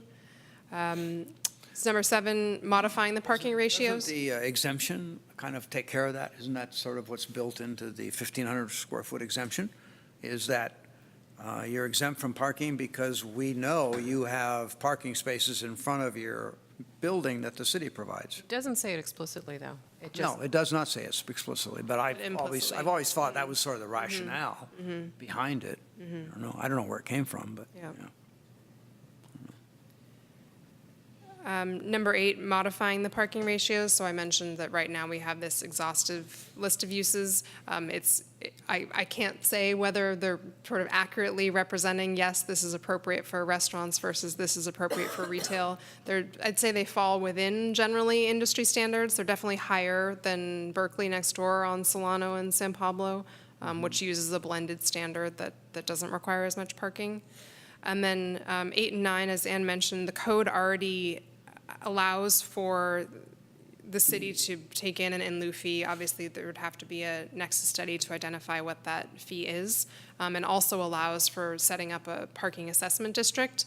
But again, those would be slightly bigger conversations because, okay, what is the purpose of the assessment district? Are you trying to build a parking facility? Are you going to put that money towards striping or meters or smart parking strategies? So, but again, just some options that could be considered. I had a quick question on number 5, just sort of a pragmatic review of that. So if you did differentiate back of house from sales area, and then a future tenant who's maybe the same land use comes in but does a tenant improvement and changes those proportions and ratios, I mean, does that even, like here, does that come to the planning department for your review if it's not a use change and it's all interior? So I'm just thinking like, yeah, we would. is that how easy is that to actually monitor and stay on top of? Yeah, so that's a good point, because if there was an interior alteration, it would be treated as a tenant improvement and not as a discretionary review. So you wouldn't see it? We would see it as part of a building permit application, but we wouldn't, have any sort of Opportunity to change the parking. It would be like a ministerial permit at that point.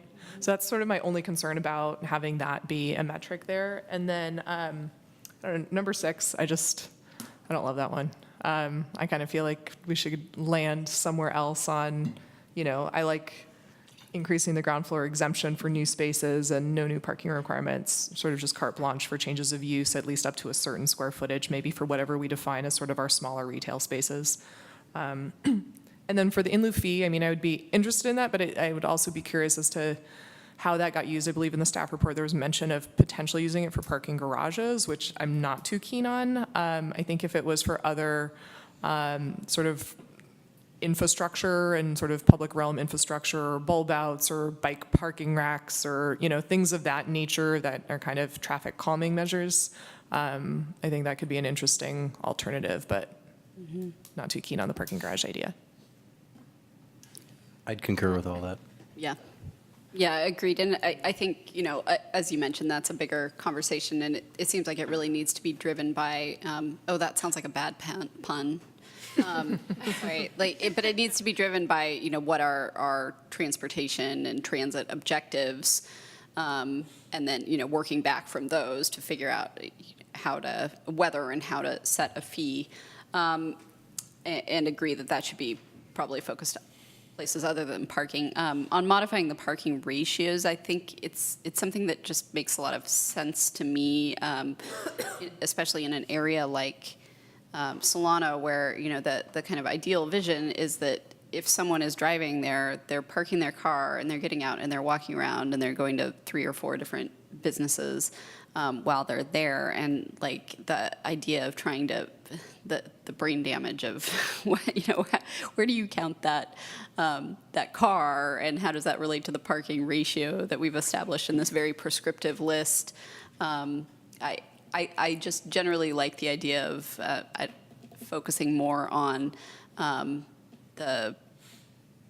how the number of spaces relates to the space, and finding a way to blend that is consistent with, what's sort of market in the broader area. Yeah, I mean, I'll also just piggyback and agree with that, and I think maybe matching the parking ratios of a system similar to Berkeley, so that businesses that are looking at Solano, and like, oh, well, maybe it's easier to just go to the Berkeley section of Solano Avenue because. Or maybe we incentivize Albany as being more enticing, so they want to come to the Albany side. Yeah. Actually, I think they come to the Albany side for the free parking and then. Yeah. I did have one other question, not on the parking, but back to some of the retail uses, more of a question. Are there any regulations right now around sort of chain store regulations in Albany? Because to me, that would be sort of the one caveat to Solano on making retail and restaurants sort of permitted and as of right, is that I would want us to be cautious about sort of opening the floodgates to have it, be stocked full of a bunch of generic, chain stores. Because I think right now we're really fortunate in that there isn't a very high proportion of chain stores and there's a lot of independent. I'd want to sort of continue that and foster that. So maybe if there were sort of a chain store threshold established, make those require a use permit, but the non-chain versions. Good point. And that has been a big issue in Upper Solano and Berkeley. Mm-hmm. Yeah. Is there a policy that in I think Berkeley there that is. I think restricts it? the Union 76 station was going to be converted to something that was a chain, and I think it was a fought Walgreens. hard, and they pulled out. I forgot what it was even. I remember there was an application for Walgreens on that. That was probably it. Yeah, we have our CVS, but yeah. But yeah, it's a good That's point. certainly a Not change. all retail is created equal, and it goes back to sort of the purpose of the district and what we are trying to incentivize, where we want to make it easier for certain kinds of businesses. And also, similar to that comment, just personally, I don't necessarily agree with the direction to eliminate drive-throughs on San Pablo Avenue. That's just my take on it. I don't know. There's just something that doesn't seem very sort of not egalitarian, but I don't know. Just seems somewhat exclusionist to kind of be like, we don't want drive-throughs and like fast food in our city. It just seemed very sort of exclusionist in my mind. So you mean it's the market that should be allowed to come? Yeah. Yeah. Okay, well. I'm okay with eliminating. Call me elitist. That's fine. For whatever it's worth, there was an early thought on the UC Village of putting a Panera in, but their caveat was that they would only do it if they could get a drive-through. There's a restriction in the code that prohibited that because of how close it is to an intersection, and so that went away. Where was that in? I It missed. was a Panera that was being contemplated for UC Village. What kind of store? Panera Bread Company. Oh, It's okay. a chain. They have a drive-through, yeah. I mean, I'd be totally fine with keeping it as a use permit, so they have to come up for review, so that if we want to get rid of them, we can. Yeah. Kind of thing. In lieu parking the idea's been around a long time. And I remember talk of doing a parking structure behind the theater, saving up money from an in lieu parking fee for X number of years, and then putting it aside and trying to get financing to support a parking structure back there. It's never gone anywhere. I've always thought of a parking in lieu fee being money that's collected to develop parking. And I don't know how it would work otherwise if you gave people parking exceptions in exchange for paying a fee, and then the fee went to sidewalk improvements or bulb outs. I have trouble figuring out that, and I don't think that the applicants or the business community would be in favor of that. The business community is going to want parking, and so. I think if we did pursue that at a future point in time with council guidance, it would be a little more nuanced than simply pertaining to parking. Yeah, okay, yeah. I suspect that our commercial area is just too small and just doesn't have enough area to make that work. I think that's probably why it's never taken off. It just doesn't have enough to work. Yeah. And just one other reminder The from that. assessment district, you know, they had one for Upper Solano, and it fell apart. It did not work.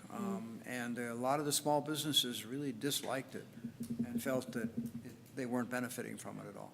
But one other thing to point out, that data that was collected in 2015 as part of the parking survey revealed, I think it's over 50% who come to the corridor either by biking or walking.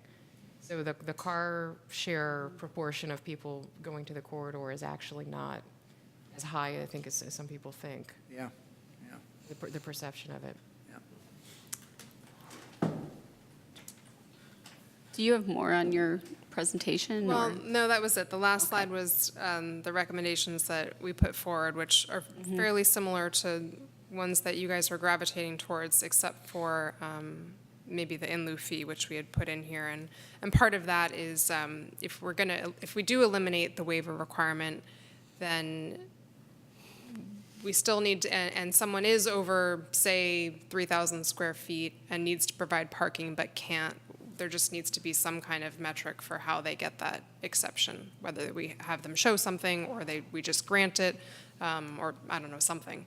So that was sort of the thinking about keeping it, is then there is a little give and take. Right now, the code does say the money would be spent to enhance parking facilities or for activities in the district, whatever, that came to mean. But I think if people are going to pay the fee, they want to know what it's going towards and that it's either helping the public realm or the parking. So, but that's it. Okay, thank you. I know it's getting late, and I, for one, would like to get out of here soon, just to put it out there. But I did want to say, I wanted to commend you on this report, because I thought it shows, really a lot of work and a great deal of thoughtfulness went into, thinking about how to actually implement these policy directives, and it gives us lots to think about. I was going to suggest that, I think there's enough conversation and kind of ideas being floated here that it would be helpful to have another study session potentially, and potentially, I'm not saying this to try to create more work for staff, so please try, tell me if this is not a good idea, but potentially even, breaking out the parking, like addressing parking on its own at one meeting and addressing other topics at another meeting, because I just think there's enough there around parking that we could, we could really dig into it more. So yeah, I just wanted to offer that. And then just one really general comment, I had noted in the report, there was a reference to, in order to really incentivize more commercial development, there's, sort of a chicken and egg thing with density of housing as well. And I know that your direction in this report and set of recommendations was not about, how to incentivize more housing, but I do just want to put it out there that I would love to, be having more conversations about what we can do to incentivize more infill housing and higher density housing, especially on the San Pablo corridor. And I live near the corner of Solano and San Pablo, and so I spend a lot of time walking those blocks, and they just seem so there's just not enough density there, and there are all these underutilized parcels, storefronts that seem like they have been vacant the entire, almost 10 years I've lived here, and they seem like such a great location. I'm wondering what is not coming together, and I know it's not just about zoning, but at any rate, I know I'm going off on a tangent here, but I would love to make sure that we are also looking as a commission at ways that we can be helping to incentivize more housing as well. No, I think that's sort of the $1 million question, and I think I'm glad you expressed it, and I think it's been out there and been sort of a reason why we've been trying to work on revising our residential parking requirements and looking at revising the zoning requirements and various other things too. Yeah, I think it's sort of like an ongoing issue in Albany that we're trying to address multifaceted way. Earlier in the session, you had a lot of suggestions on the, what am I thinking, the density bonus regulations. And I liked what I saw. What are sort of the next steps or? So that one's actually pretty straightforward. We need to fundamentally update that section of our ordinance to be consistent with state law. So this bring it up to this state is law, more yeah. of an exercise of just getting consistent with the state regulations. It's, while it's still a discretionary act, you know, we have a model to follow based on the state regulations, so. I don't know that- Do you need anything from us tonight or? I don't think so. Anything further on that? Yeah, We kind of So know was generally. this kind of a first pass? Exactly. I had a quick question on that, though. The one item was struck on that said that parking could not be considered a concession or incentive under SB 35. And it was my understanding that it could be if the developer demonstrated that that would be a financial, like, positive for them, that it would, you know, reduce their costs of building housing if they didn't have to provide the parking. So what the state law says and what intended in the ordinance, and I'll go back and look, is Or that sorry, not SB 35, state density laws. that it can't count towards one of your 3 concessions if you're eligible for 3 concessions or incentives. Parking is essentially a 4th. You get it no matter what. Got it. Okay. Got it. Okay. That helps. Thanks. And then one thing on the sort of densities and redevelopment side, I did ask the question of the brokers and developers that I talked to, and the feedback that I got, part of it is the zoning standards on San Pablo, particularly like height. So unless you do a state density bonus project, I think, you know, they're earning income off of the one-story building that's there. Construction costs are very high. You know, frankly, the process in Albany, as in many communities, can be really challenging and subject to appeals and lawsuits and all of that. And so there's a fairly strong barrier to entry to proposing that project given current conditions. But, you know, we're seeing it very close to the border here. I mean, there's a lot of change on some of the auto uses in Berkeley. In El Cerrito, which is upzoned with their San Pablo Avenue specific plan. So it's sort of happening around us and is certainly feasible here, but yes, not happening right now.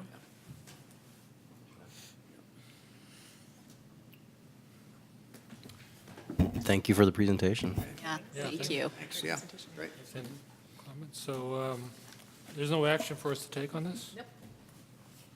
And I appreciate, I think we have a lot of really good feedback to go ahead and come back to you with some further revisions and talking points.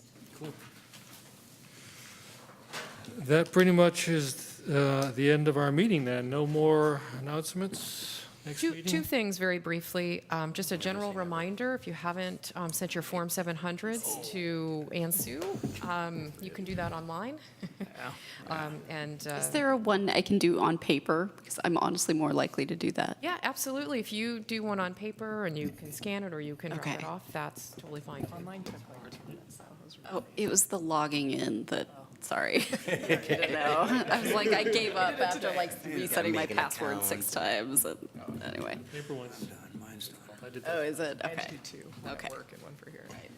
And then one other thing, we are, as I mentioned earlier, we're embarking on the Solano Avenue Complete Streets Plan, and we're going to have a technical review committee meeting on Tuesday, April 17th, from 10 a.m. to 12 p.m. at the community center.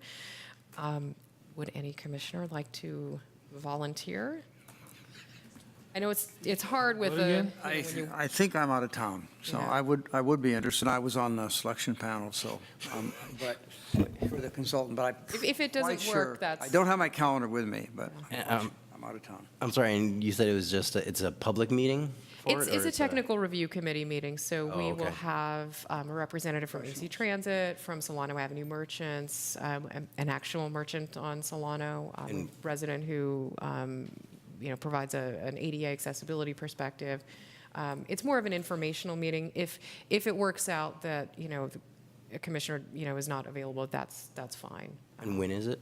Tuesday, April 17th? Tuesday, April 7th. Need more than one? No, just one. I don't know, we already volunteered for the Green Committee, I think so Doug's be a fine representative. he's going to be out of I think town. I'm out of town. Oh, you said, I don't have my you said, calendar. oh, I thought you If said it you were ends going to up make it. that it's not feasible, that's fine. What was the date again? Tuesday, April 17th. I know, it's hard when you're. I work at the commuted to city, and Yeah. it's And what time is the Very meeting at? challenging. 10 a.m. Oh, okay. Oh, man, it's right in the middle of the day. Yeah. If it's not feasible, we have 6 other folks, so I'm not too concerned about having a lack of input. Thank you for the opportunity. Actually, that sounds, That's good. that sounds great. Get out of work for, Well, no, let's look at it. you will have an I opportunity. will have to say, I think there's some exciting things that are going to be coming out of the complete street study, because I was impressed with the proposals, and I was impressed with the team that won, and so it's going to be, that section of Solano is going to get a lot better in a few years. Yes, and we will have public workshops and a charrette at the end of May, and we're going to have the charrette at Flowerland. So, Yeah. a little bit out of the box on that. And that's all I have. Okay. Okay, well then, so I'll get back to you on the April 17th thing, but other than that, last chance for comments. Thank you for a great meeting. Okay. Meeting's closed. Thank you. Right.